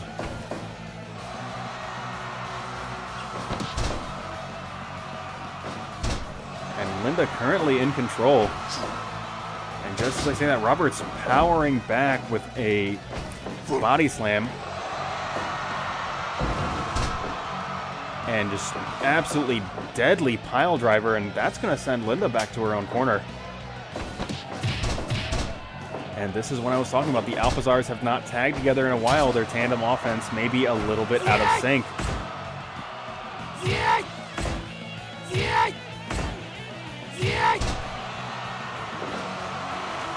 Alpizar with a torturous half crab, but Roberts able to get to his feet and able to get to his own corner. And now Alpizar battling his way out of a 2-on-1 situation. And Alfonso taking Alpizar's legs out from under his legs. But there is that shoot background from Alpizar.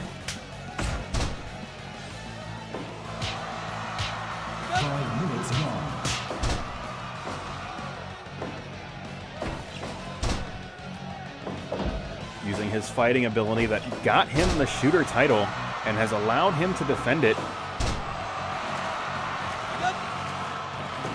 Big knee bar trying to disable Alfonso. And there is another low roundhouse. And going right into the sharpshooter. I think that is the strategy from Alfonso, trying to disable Alpizar's striking ability, take those legs away from him. Back switch, and Linda able to power out.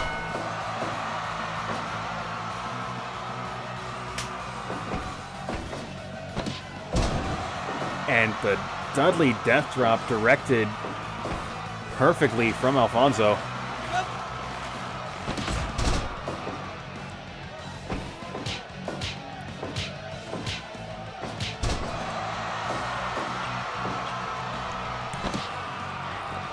And this time it is Roberts applying illegal leverage as he goes for that chokehold in the blue Gatorade corner.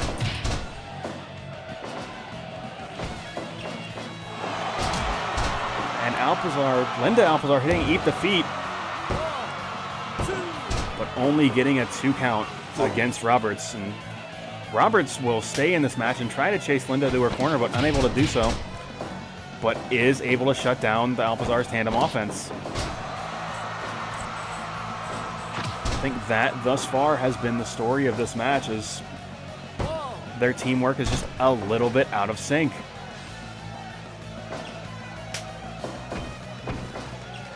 But Alfonso and Jake Roberts having no such issues, getting double team move after double team move. Big shooting star press. 1, 2. Count 2.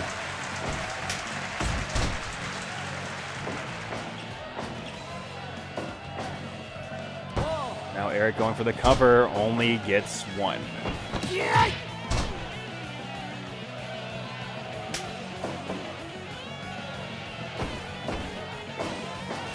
And this time they've managed to sync it up and hit Alfonso with the unblockable.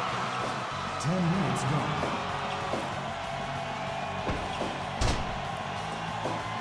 Alfonso able to lock on that sharpshooter center of the ring, and this time that will cause Eric to clear his own corner and is able to break it up before Jake Roberts able to cut him off.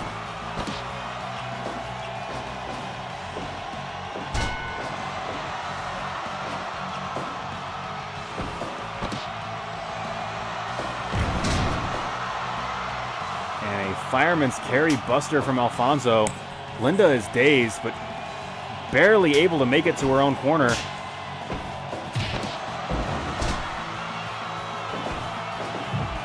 And Jake Roberts is a house of fire, and a fire that Alpizar able to put out as he locks on that crossface.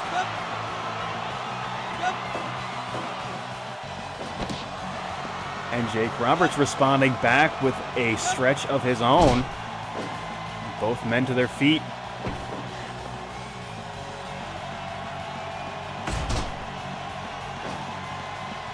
Jake going up top, falling fist.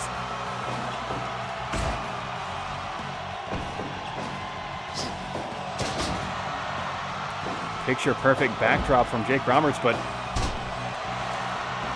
Alpizar maybe a little bit healthier in this situation, able to get to his feet first.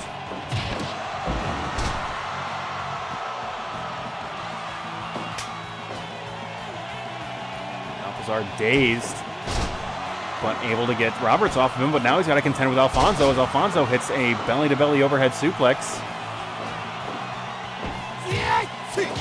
2 men will be battling it out. Alfonso pushing Eric back. Eric with a kick right across the face, and that shuts Alfonso down.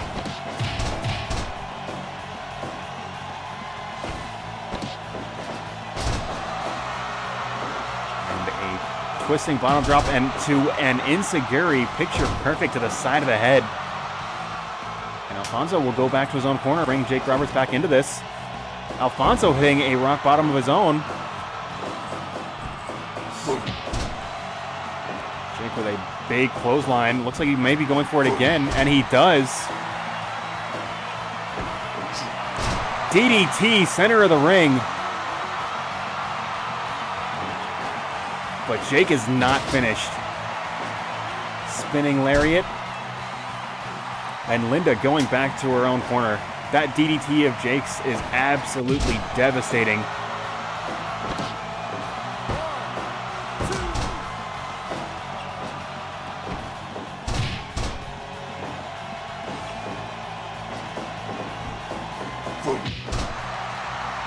Jake going possibly for that same sequence he'd hit on Linda, but Eric able to reverse course here.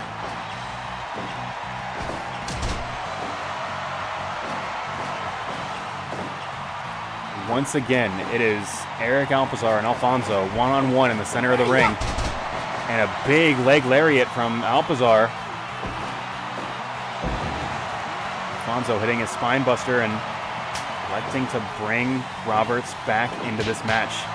And a two-piece combination from Alfonso will drop Alpizar to the mat.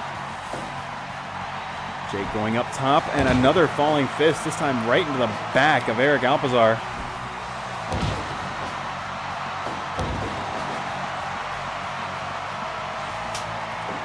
And Eric will tag Linda back into this contest. Now Linda hits a spine buster of her own. Bulldog has got Roberts dropped in the center of the ring and is able to power out.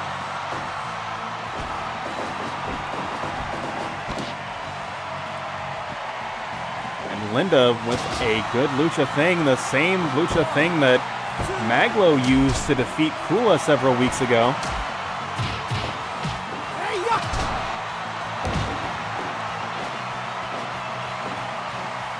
Alpizar with that patented striking combination. This could be it. Alfonso able to cut Alpizar off, and that allowed Jake Roberts to keep that sleeper hold on for several seconds longer than if he were able to break it up. Big double power bomb. Alpizar responding back, reverse choke slam.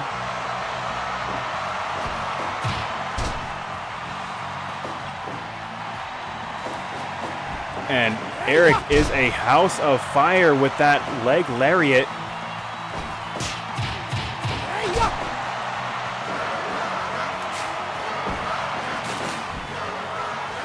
And the Alpizar cheering section is in full force. Mount tackle into a Kimura.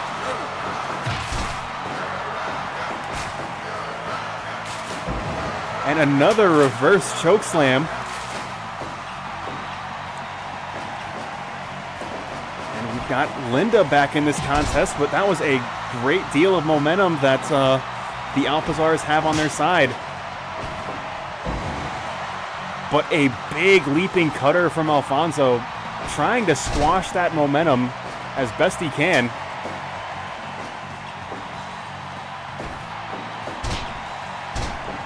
And Linda protecting her partner both in the ring and in life with that jab to the face, stopping Alfonso from hitting whatever hold he'd attempted to do on Alpizar.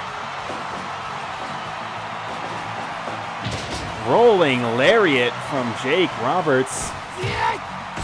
And now the two men will be battling it out, but this time very close to the blue Gatorade corner. Alpizar showing that shoot background. Those strikes are absolutely devastating.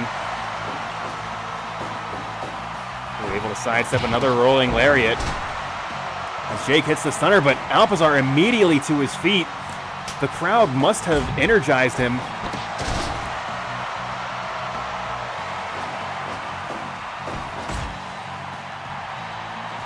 And Roberts now going back to his own corner, bringing Alfonso back into this contest. Super kick! And now once again we are in a strike exchange. Alfonso battling back, but another super kick.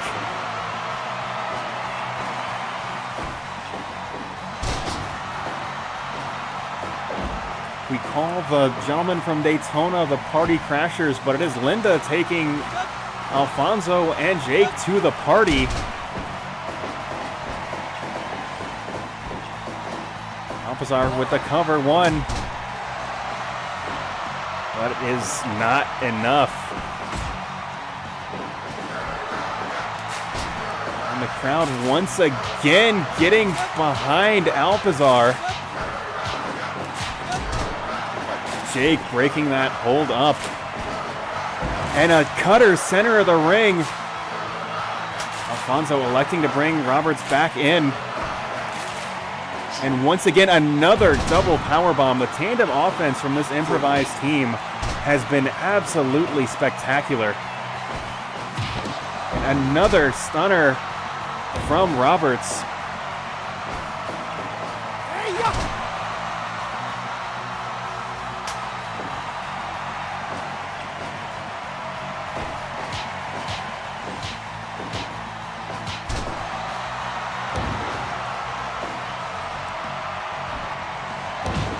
Jake with another falling fist. Just trying to pick this team apart at this point.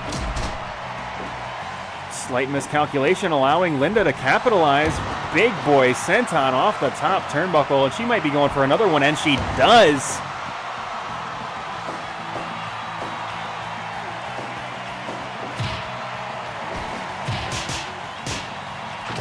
Strike combination from Linda, but allows Roberts to get to her own, or get to his own turnbuckle. Maybe a little bit too much showboating, but that could be enough anyway. 1, 2, and Jake Roberts with the save.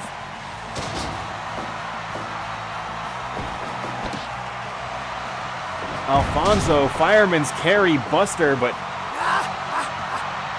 he's not finished. Arm drag. Now it is once again Linda, this time electing to go back to her own corner and bring Eric back into this contest. Trouble in paradise. And it looks like the Alfonso section is finally getting involved in this match, as Alfonso hits a cutter, drawing that energy from the crowd. Cover 1, 2, and Linda able to break it up.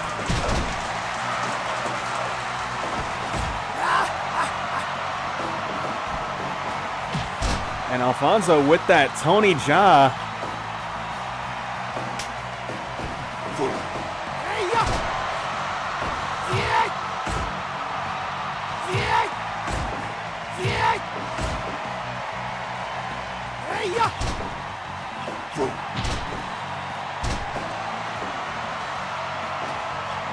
So to be clear, Nick, right now I'm manually doing that when people call for chants, if I have a chant already made.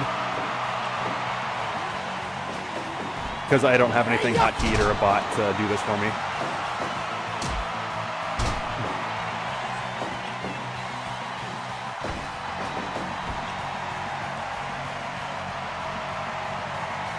Eric getting back to his own corner.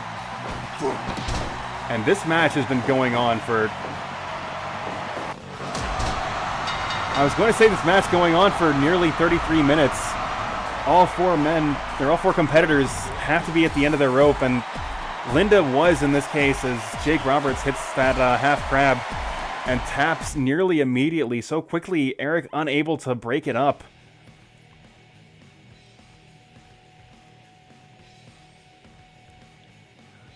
So, and just as I said at the start of this match, a lot of things can happen in a tag team contest. While Alfonso and Eric 1-1 against each other one-on-one, neither of them were involved in the finish of this match, as Jake Roberts submits Linda Alpizar. So neither side able to get a pinfall, submission, or knockout victory against one another. So we will have to see who was able to break this tie at a later date. So we've still got a couple more matches for you guys tonight. Of course, as I said at the open of this show, there was not going to be any Maglo Open Challenge this week, as Maglo is in the main event against Hsien-Jo for the Blake's House Championship. That does not mean there won't be somebody protecting the ring from all comers. Of course, the man that has rose to the challenge is COLBY. Now, we did have Cheeseburger versus Terrell near the open of the show, but I am not going to make that the winner of that be COLBY's opponent tonight. If you find people in the chat would like to suggest an opponent for COLBY, that would be just fine here. Let's figure out who COLBY will be protecting Blake's house from tonight.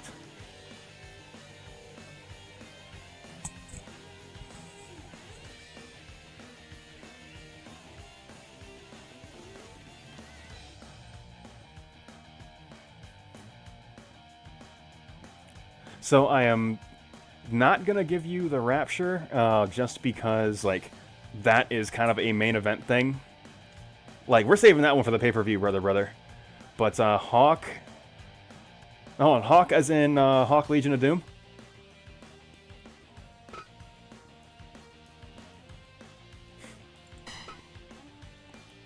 Let me see. So, I definitely have a...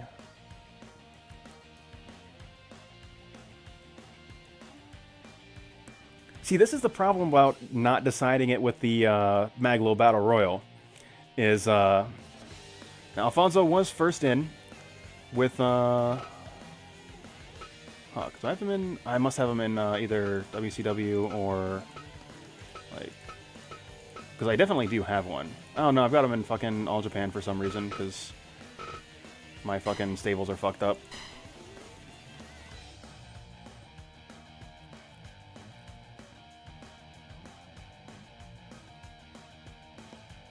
I'm not even convinced he wrestled there.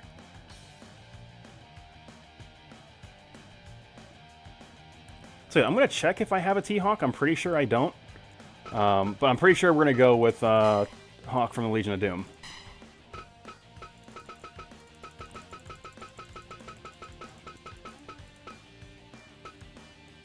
Let's see, unfortunately, so many of these are names I can't read.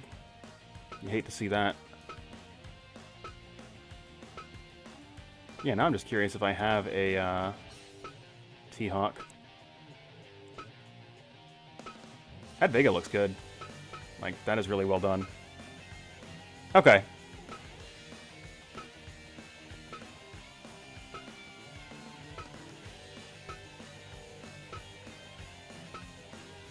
Okay, I do have a T-Hawk. But I am going to give this one to Alfonso, suggesting Hawk as the first person to get a name in. Although we can definitely get I'm a Bear and T-Hawk involved on later shows, because there's just not going to be room for them this week. But let's just go ahead and jump right into this match.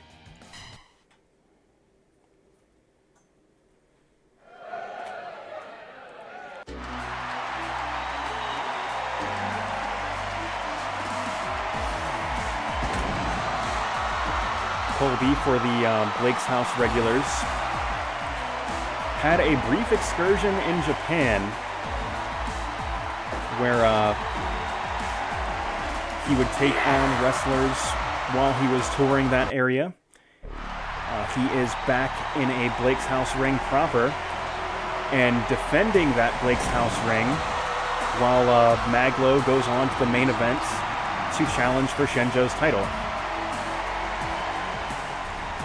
Slightly different format from the traditional Maglo challenge, as his opponent was not chosen by the winner of an 8-man battle royal, but just from an audience selection directly, and the audience has picked Hawk from the Legion of Doom. Legion of Doom, like, they're brawlers with just unmatched power and stamina. But that is not to allow you to underestimate COLBY. A man that it gets more angry and more powerful as the match goes on. If anybody is able to power through Hawk getting fired up, it is going to be COLBY.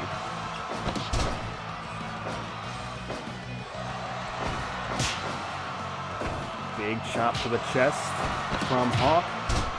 And if you expected anything other than a brawl from these two competitors, then you are sorely mistaken.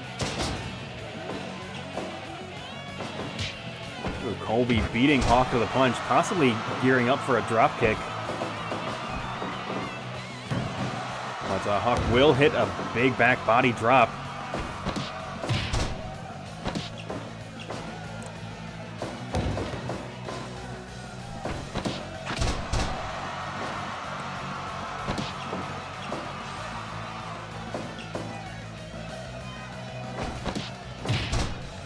Colby responding back, clubbing blow to the back of Hawk.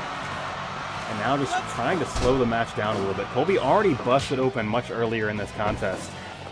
So he will be at a disadvantage the longer this match goes, which is very uncharacteristic of a Colby match.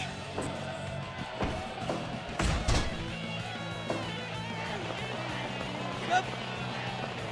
Keep up.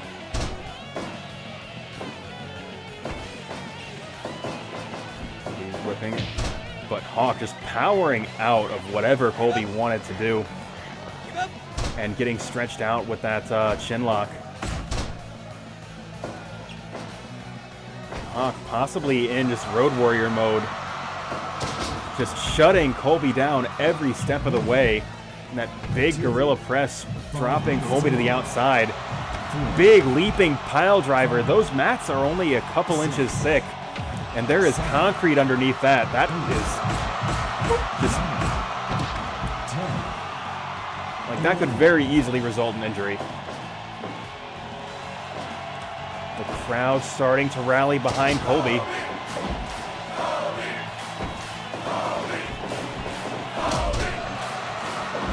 And the crowd rallying behind him, allowing Colby to start to turn things around. But just as I say that, Hawk responding back with another big leaping pile driver.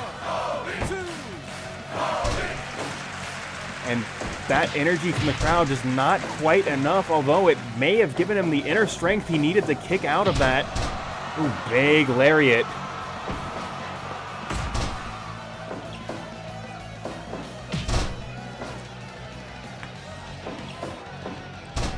Ooh, flash roll up from Colby, but only gets one.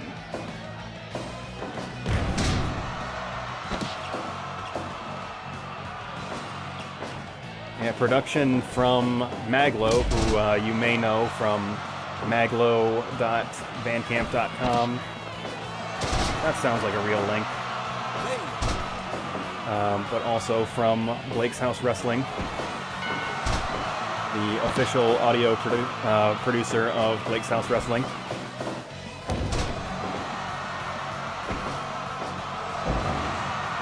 Colby with a big spine buster and starts to deliver mounted punches to Hawk. He's doing everything he can to get back into this match. What Colby really needs to do is just get fired up and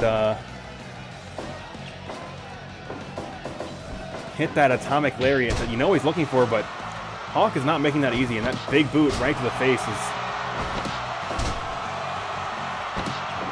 which has already been busted open, just starting to wear Colby down further.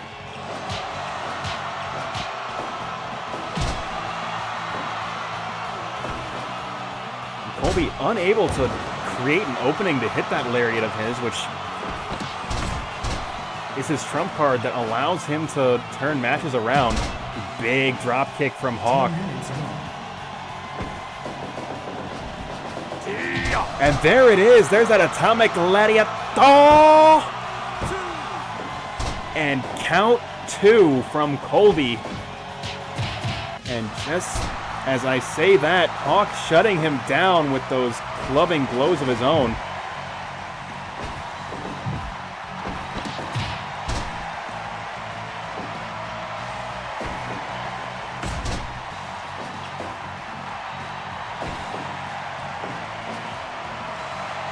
And once again, another leaping pile driver, putting Colby's neck in jeopardy. This could be it. 1, 2.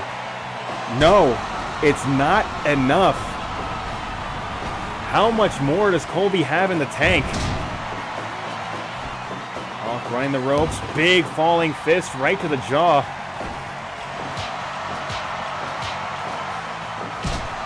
Colby responding back with repeated blows to the head. Those striking combinations putting in a great deal of work. Hawk running the ropes. Another falling fist. Big belly-to-belly suplex. Colby hoping that's enough. It is not. It is going to take more than that to put Hawk away.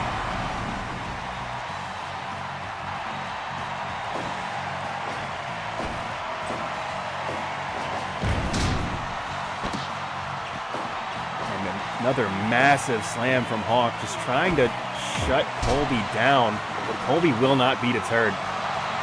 COLBY possibly setting up for another atomic lariat, running the ropes, letting it. Oh! But no, COLBY's still not finished. Pump handle slam.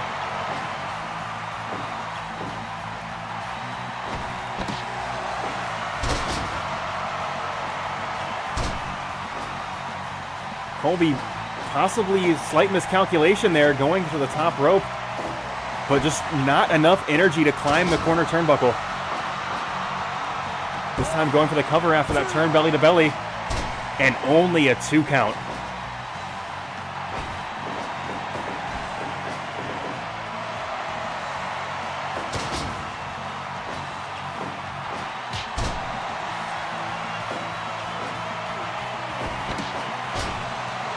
COLBY possibly setting up for another atomic lariat, goes to the far rope, lariat, goes for the cover, that's gotta be it, 1, 2, no, it's still not enough. Road Warrior Hawk still has more in the tank, but how much does COLBY have left?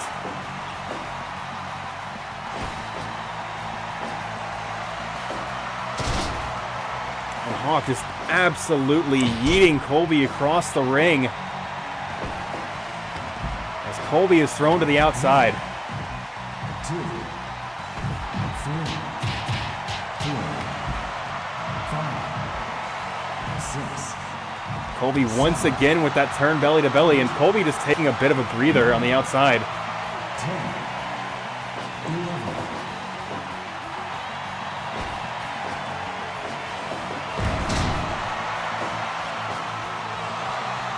COLBY once again going for the atomic lariat.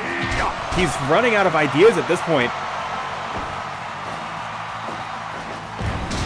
Neither man appears to be able to put the other away.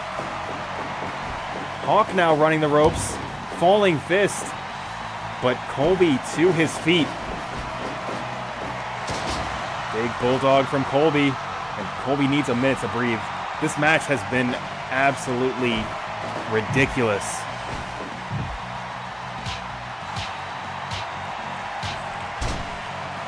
Repeated punches from Hawk into the corner.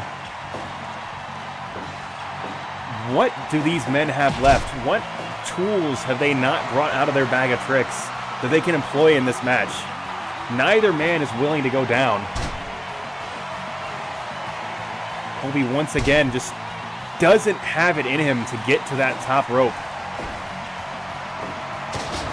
But once again, a turn belly to belly. And COLBY does it. 3 count fall in just an absolute barn burner of a contest. Neither man willing to be submitted, willing to lay on the mat and count lights. But COLBY finally able to get a victory over Hawk with the belly-to-belly suplex.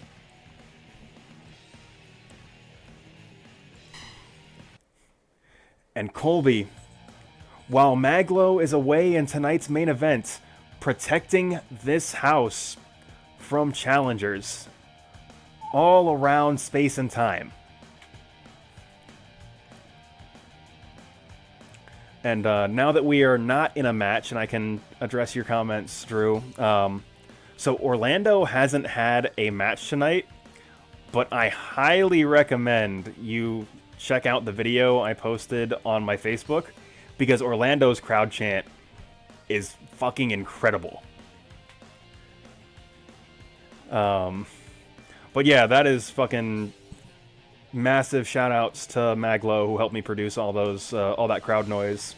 We don't have one for everybody, but we got like most of the top of the card to have crowd chants, which I'm really happy about. There might be a time when like when I can go back and get some more stuff recorded at his place.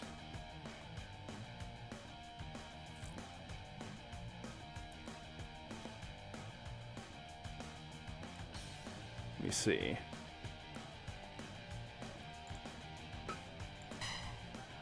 But for anybody watching that is not on my Facebook, like if I've got anybody hanging out in the chat, just lurking, I'm not going to spoil that one, because that one's my favorite one. You're going to get to hear the Maglo ones, because we've got Maglo and Hsien-Jo in tonight's main event, but we've got one more match to go before we have tonight's main event, and that is to determine the winner, or to determine the new KOF TV champion. After King was found to be consuming performance-enhancing substances, the previous champions had been stripped of their title. JBIII and D-Mob were given an opportunity to get another partner and re-enter themselves into this tag team tournament. And we are going into the finals of that right now.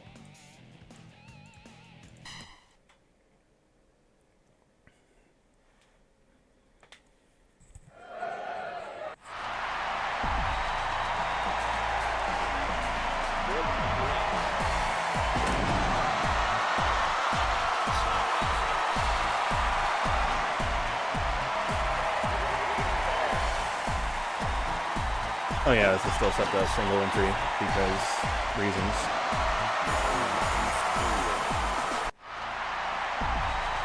So, you know what? This is the final. I'll let all three competitors for both teams get their individual entrances. Yes, the Uncle Eddie. The uncle to every member of Blake's House Wrestling that has ever performed a frog splash.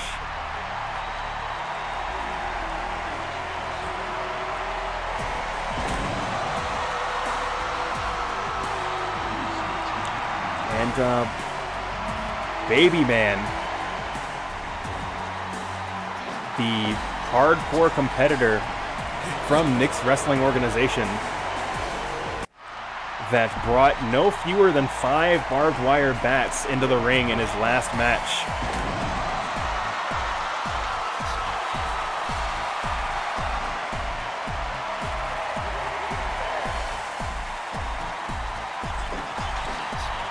But, he is going to be going up against the team of D-Mob. Irwin R. Shyster and JBIII. Certainly the most professionally dressed tag team in the KOF TV title picture.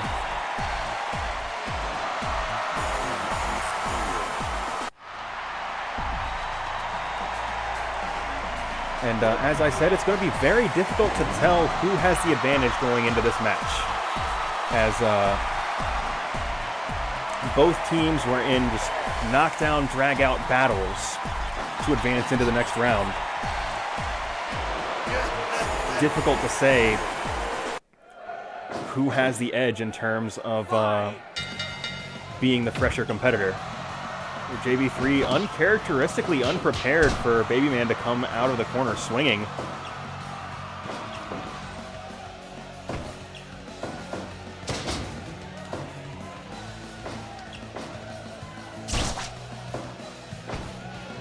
Babyman using that low stance to avoid those right hands of JB3.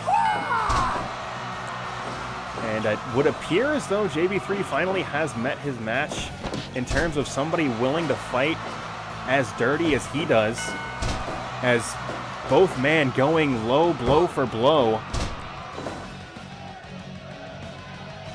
But Babyman electing to go back to his own corner and bring Orange Cassidy into this contest. Orange Cassidy, of course, a man known for packing deadly striking power into those open hand strikes and kicks. We'll have to see if he's able to employ those, as he has been shut down thus far, as JB3 hits a big lariat.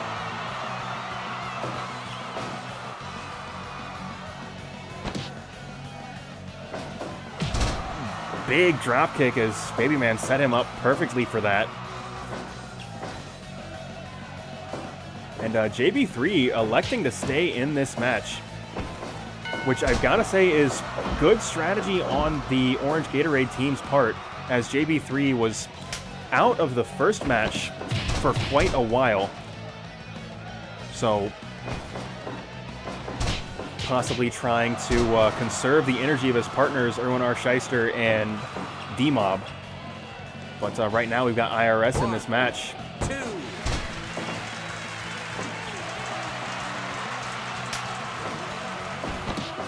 And Cassidy bringing in Eddie Guerrero.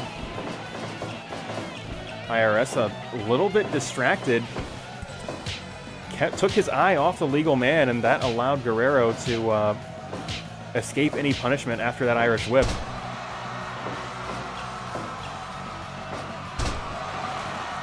Give up. 5 minutes gone. And so far, it has been all Orange Gatorade team. Give up. Give up. JB3 and D-Mob certainly not happy that they were stripped of their championship. Trying to make it known that they want to be the undisputed KOF TV champions.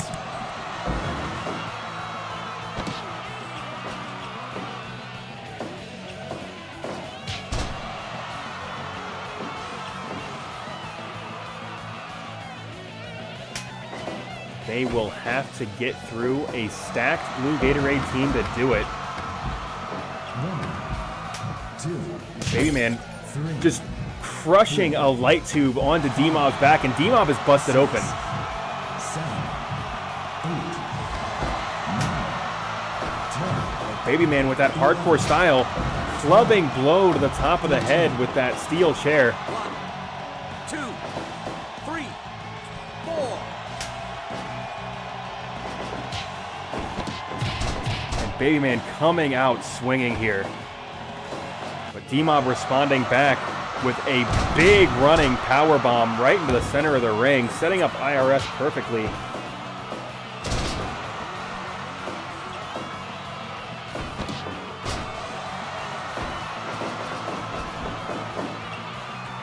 And IRS able to sidestep that lariat. To see if Orange Cassidy's got an answer for IRS, because IRS, both in the previous match and in this one, has been notoriously difficult to deal with. And there's one of those massive open hand strikes from Orange Cassidy. It is a miracle that IRS is still on his feet. Give up.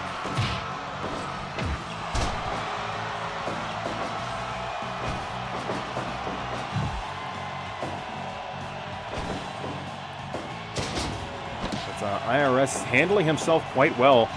With all 3 men closing into that orange Gatorade corner, he got out of the corner turnbuckle as quickly as he could. But unable to avoid that back elbow, but does power out of the corner and tags JB3 back into this contest. 10 minutes gone.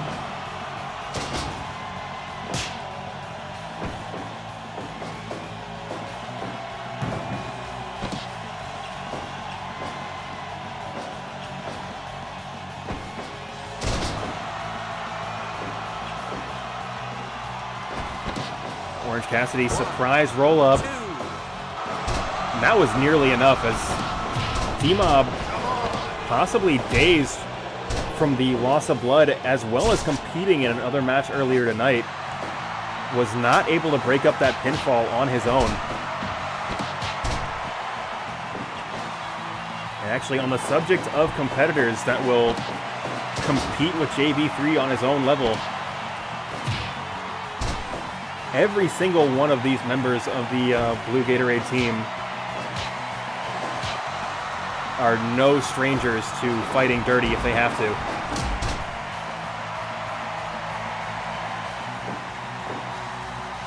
Believe Eddie Guerrero specifically, the well-known philosophy that if you are not cheating, you are not trying, and it's only cheating if you get caught.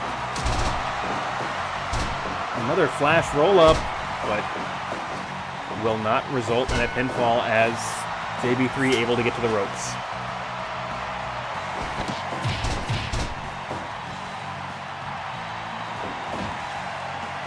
And IRS still totally with it in this contest.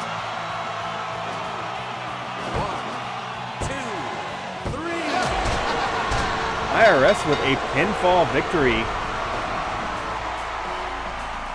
And JB3 and D-Mob certainly happy about this, as they are now the undisputed KOF TV champions.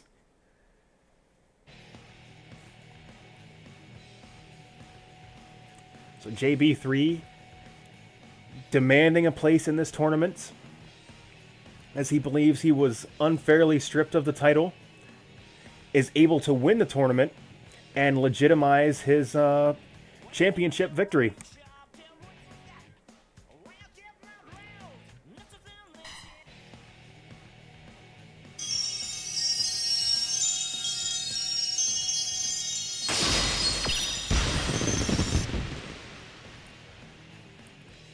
So we will be going back to the traditional KOF TV title format next week, but this tournament was necessary to crown a KOF TV champion.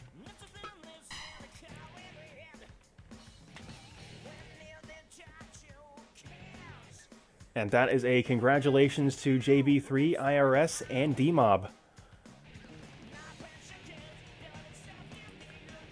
So we have one more match to go tonight, and that is your main event.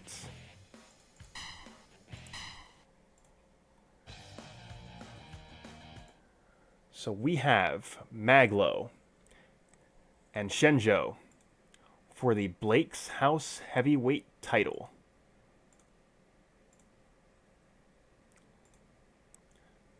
Maglo, of course, having 3 consecutive 5-star matches, defending Blake's House from all comers in the Maglo Open Challenge. It is only fair he gets a shot at the top of the mountain once again. And he will be going against Hsien-Jo of Slam Channel 5. And I do have to apologize in advance to James, if you're still hanging out in the chat, as I did not do the video editing necessary to get the custom ring announcing going, which is very unfortunate. But that one's on me. Actually, you know what? Let's do that with the title card up, because we did work pretty hard on that.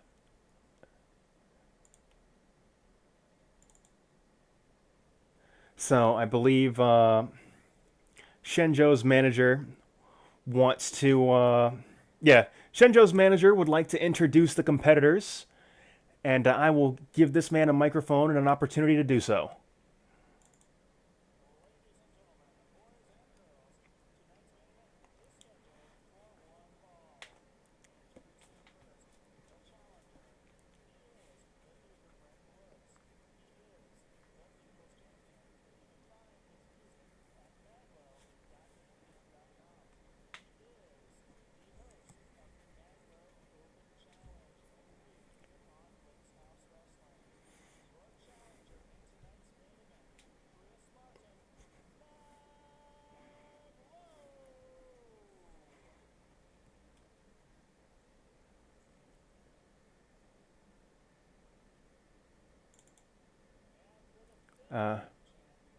Damn it. I said what I did wrong. Okay, yeah, I fucked it. Okay, I see what I did wrong. I don't have that set up on... let me see.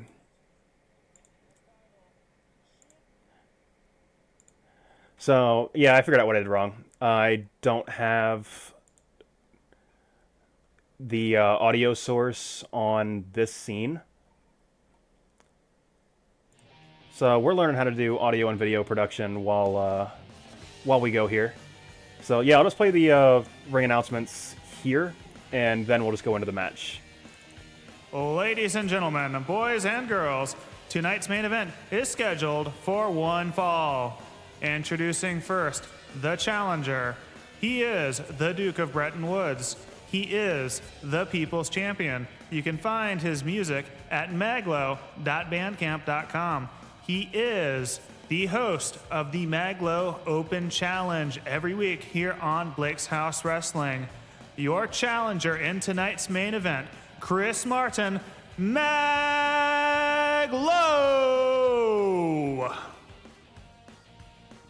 Oh, of course we got to have the product placement. We want to make sure that the people like in the community, like, we're supporting them. Like, Maglo is a character on my stream, but Maglo is also a real rapper slash producer that y'all should go check out if you haven't already. And likewise, like, alright, Zero Lopez is a character on my stream, but he is also an artist in real life. Hsien-Jo and Blake and JBIII, like, they are characters on my stream, but they are also streamers that you should check out.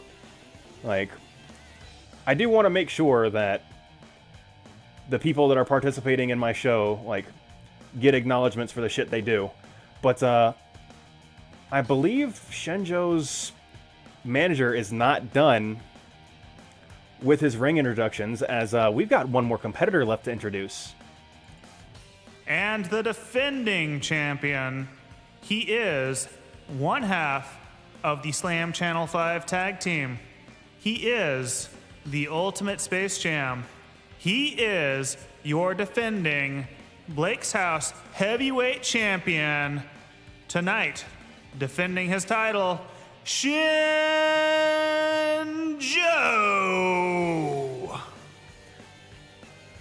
All right, with those ring introductions out of the way, let's get right into this contest.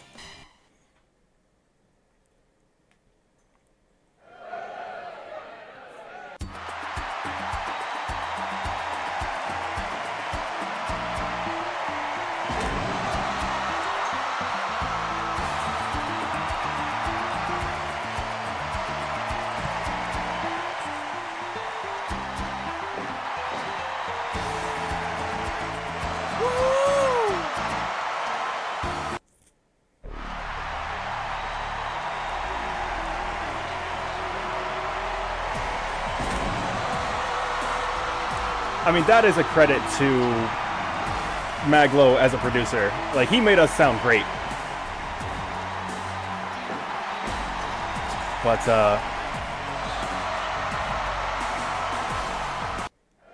like, we can give proper credit for audio production after this match, because we need to focus on this contest between Maglo and Hsien-Jo. And the Maglo section already getting excited, getting to see their hero battling for the Blake's House Championship. But Hsien-Jo is not going to make it easy. He has fought some absolutely daunting matchups and come out on top, and he is not going to allow Maglo to take this without a fight.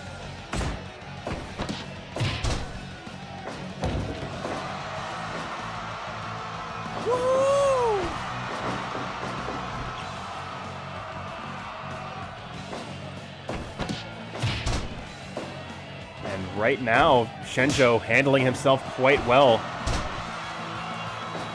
as Maglo unable to really get started. Big body slam from Hsien-Jo. Maglo responding back with a snapmare. Loving blow to the back and a flash elbow of his own. Maglo dumping Hsien-Jo to the outside. And it looks like both men are going to be battling it out. Hsien-Jo looked like he was grabbing for a Singapore cane for a moment. 6, 7, 8, 9. And any illusions that we may have had that this was going to be a display of technical wrestling seems to have been thrown out the window with that brief brawl on the outside. But that just speaks to both men how badly they want this. How badly they want to be champion.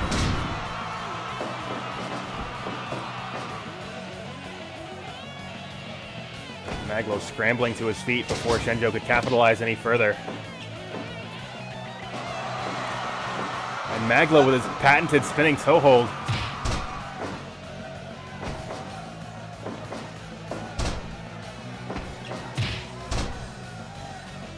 And it appears as though the momentum has shifted, and Maglo lifting and dropping Hsien-Jo onto his neck, but Hsien-Jo battling back.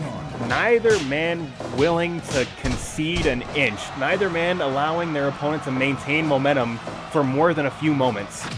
And just like I say that, Hsien-Jo powering out and able to lock on a figure four.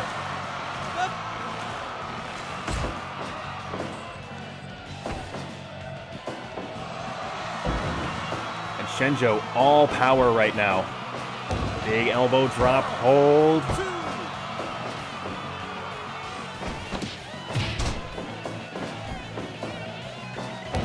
And Hsien-Jo just in total control.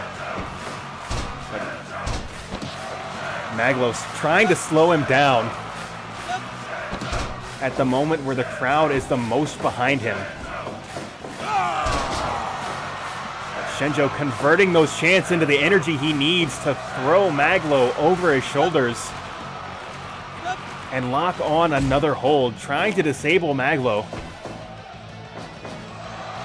And now it is Hsien-Jo sending Maglo to the outside, and Hsien-Jo will just take a breather in the center of the ring.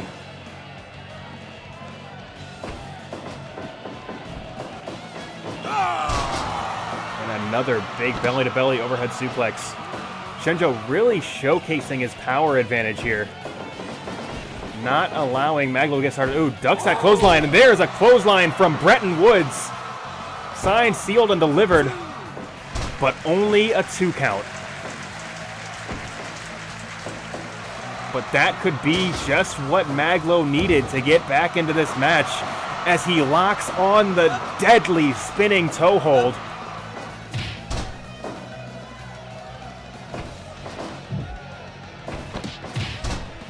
And now it is Maglo not allowing Hsien-Jo to keep and maintain momentum. Hsien-Jo with that suplex cutting Maglo off, and suplexes again.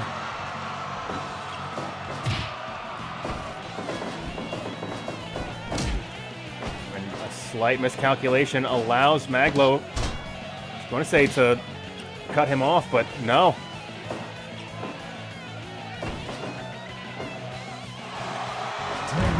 Hsien-Jo still all power, just throwing Maglo around like a much smaller man. He sucks. And Hsien-Jo calling for the end already. Big backdrop hold, but Maglo able to get to the ropes, and now Maglo going up top. But Hsien-Jo rolling out of the way as Maglo comes crashing down to the mat.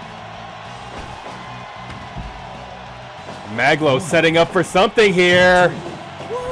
Big corkscrew over the top rope. Oh my God. And a muscle buster for his trouble.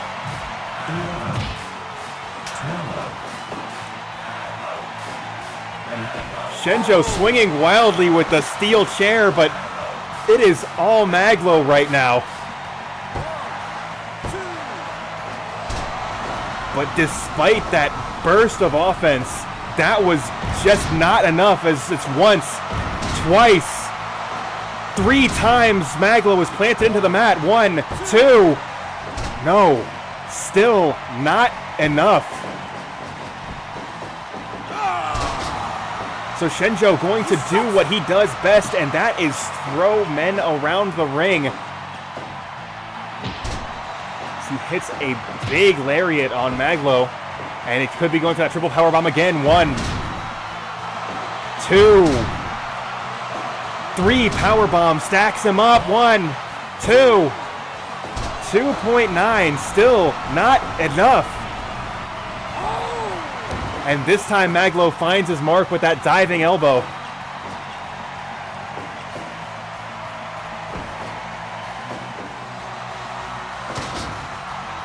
And a slam. Maglo going up top, could be going for that elbow again, and he does. Plants it right in Hsien-Jo's chest. And it's only 2. And massive slam from Hsien-Jo as Hsien-Jo starts to make his way back into this match.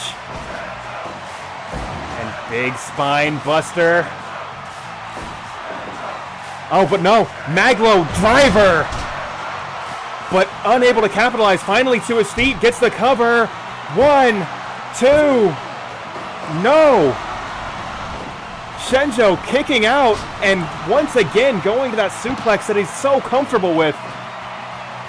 Tossing Maglo around the ring. And Emerald Flosion from Hsien-Jo and goes for the cover of his own.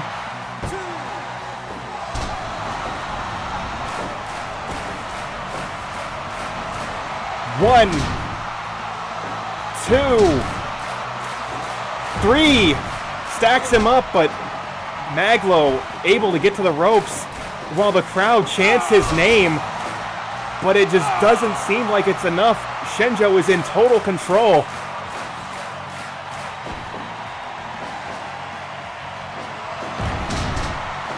And a Steiner screwdriver. But Hsien-Jo, a little bit overzealous, goes for the cover while Maglo had a foot on the ropes. And the two men will be battling it out. Ready, go!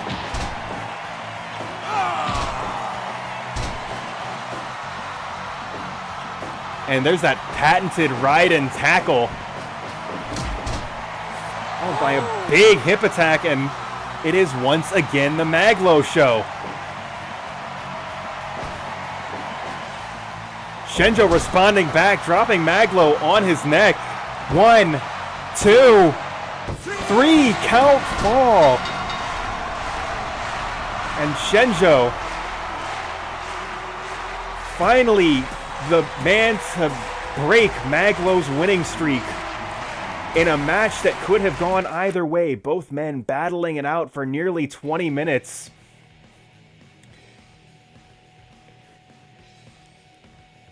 And that match was absolute chaos. Both men pulling out all the stops to get a victory. But Hsien-Jo was the better man tonight.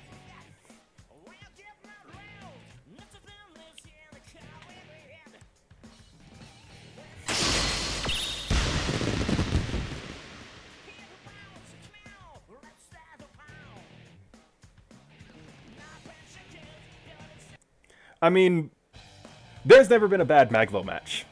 Maglo does not put on bad wrestling matches, which is not to say that you got carried. Like, you also put on good wrestling matches. So it was just like, hey, two people that put on great matches in the ring together, put on a great match.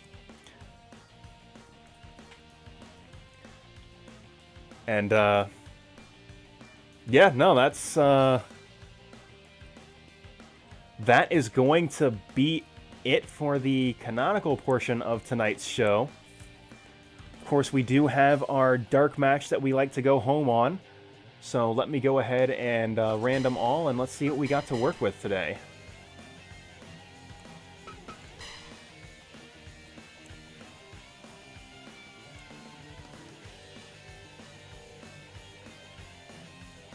Alright, GK, Toriko did send me some stuff while I've been streaming. I just haven't gotten a chance to, yeah, I haven't gotten a chance to look at it yet. But I will send that to you when I go off air.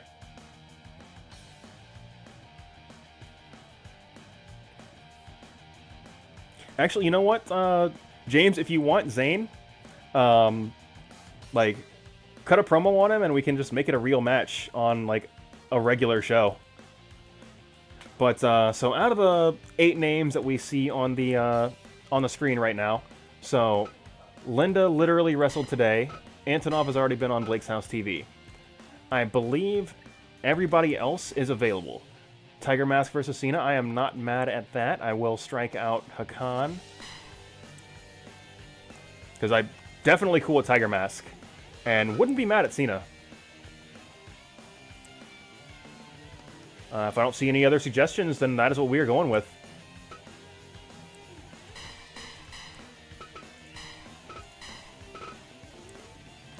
So, yeah, let's just get right into our dark. And, this is a different Tiger Mask. And honestly, yeah, that is just actual Brawlhalla. It is so fucking wild that Brawlhalla has a WWE expansion, and you can play actual WWE wrestlers in a Smash game.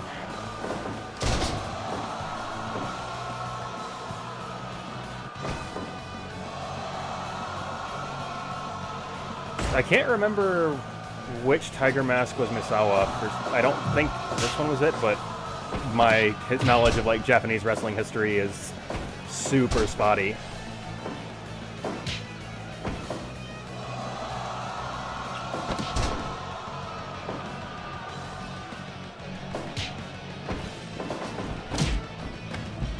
Big elbow to face from Cena.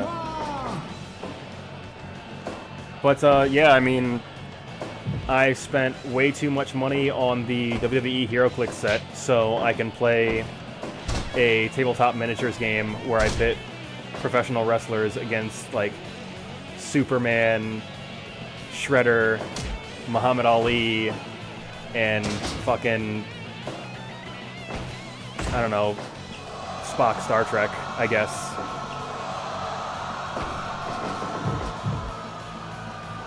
Because that's a thing you can do in 2019. Honestly, though, the WWE set does look super fun. As much as I hate giving WWE money because their product is miserable, I do enjoy tabletop miniatures games. Ooh, rolling through for that camel clutch.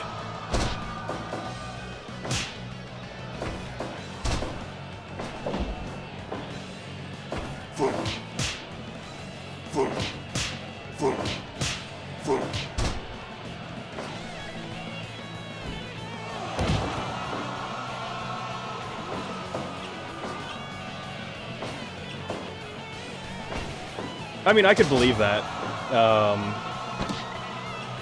Honestly, I'm glad I kind of stopped watching WWE. Like, I'll probably tune back in for Mania, but it just hasn't been fun.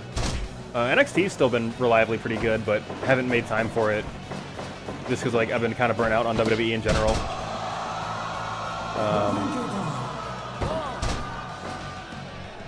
Yeah, and honestly, like, I wouldn't be surprised if Bagi the Grappler, like, takes a lot of influences from professional wrestling, because, like, pro wrestling is fucking huge in Japan. Like, Antonio Inoki is one of the biggest celebrities in Japanese history, period. Not even just one of the biggest celebrities in Japanese wrestling. So, they fucking love their simulated combat over there.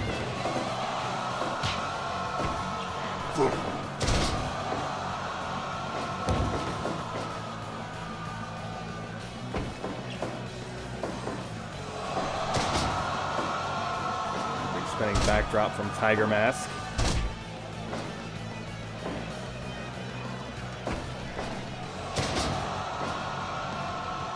Also, after I go off air, I need to clip David winning with KO Punch, because he's been waiting for that for basically since I got this game like 2 years ago. And he's finally done it. As Hail to the... as Bun B's The Inauguration bass boosted plays in the background.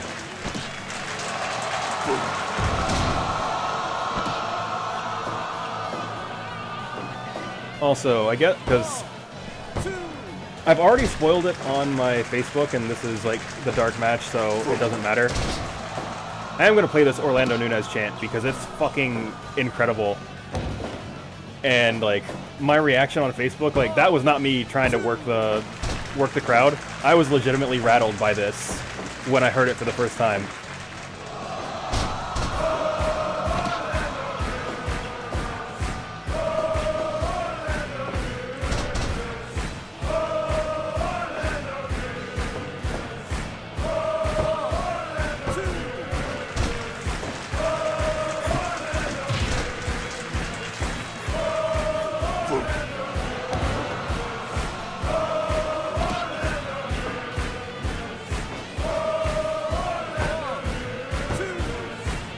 So what I need you to understand is, because like Windows 7 sucks at like, and also, well, because one, Windows 7, like I can't tell programs to send audio to certain things.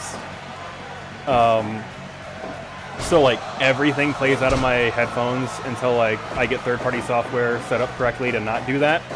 That comes in so loud in my headphones. It's like legitimately disorienting, and it is difficult to focus on like calling a match. But yeah. So I mean, Orlando is getting that fucking top guy push. Like he gets the best theme song, and like he gets the best crowd chant because Orlando Nunez is the face. He's supposed to be the face of the company, and then it accidentally was Maglo, as it turns out.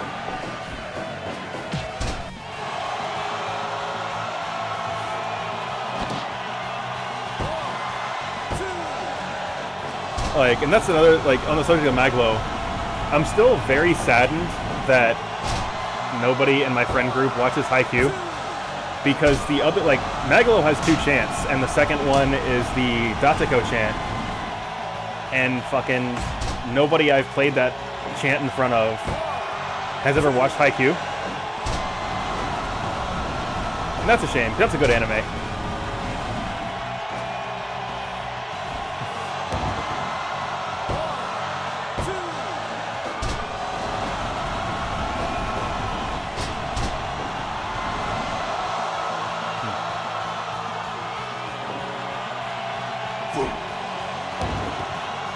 Yeah, I'm just like quietly waiting for season 4 to happen. But like, I love sports anime in general, which incidentally is why I gravitate to professional wrestling, because professional wrestling is, at least like, the pro wrestling that's on like mainstream television is just shonen. Like, it is straight up just shonen television. I have not seen Ace of Diamond. That's partly due to like not being super into baseball, but like that's a dumb thing to say when like I watch sports anime about sports that I literally never watched. So like that's something I should pick up. Also, Blake, I need context for why you feel attacked. Like, did you watch it and I just forgot about you, or?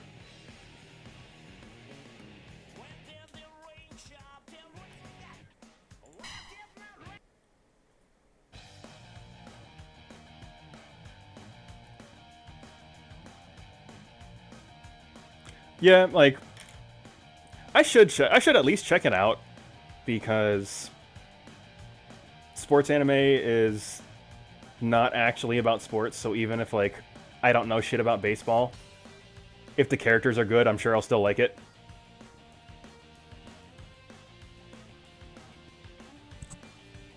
But, we can have anime discussion another time, because I'm about to go off air. GK, I'm going to go ahead and send you the files that Toru sent me. I don't know if he sent me the... Okay. Yeah, I don't know if he sent me the PSD files, but I'll look at that when I actually go off air, and I'll just send you whatever he sent me, because I got a message from him that he mocked up some new shit. And then we'll kind of go from there. But appreciate you guys for hanging out in the stream. Of course, we do this every Sunday, roughly 7:30 Eastern. Yeah, hey, appreciate you hanging out. I will occasionally do some midweek stuff. I've about halfway through a Night in the Woods playthrough that I need to finish. I have a Battletech career mode run that I have been streaming on and off, so look out for weird shit in the middle of the week, but don't count on it. But if you can be here next Sunday, definitely recommend it, because you will be seeing more of this. And yeah, I believe that is going to be all. Hope to see you next time.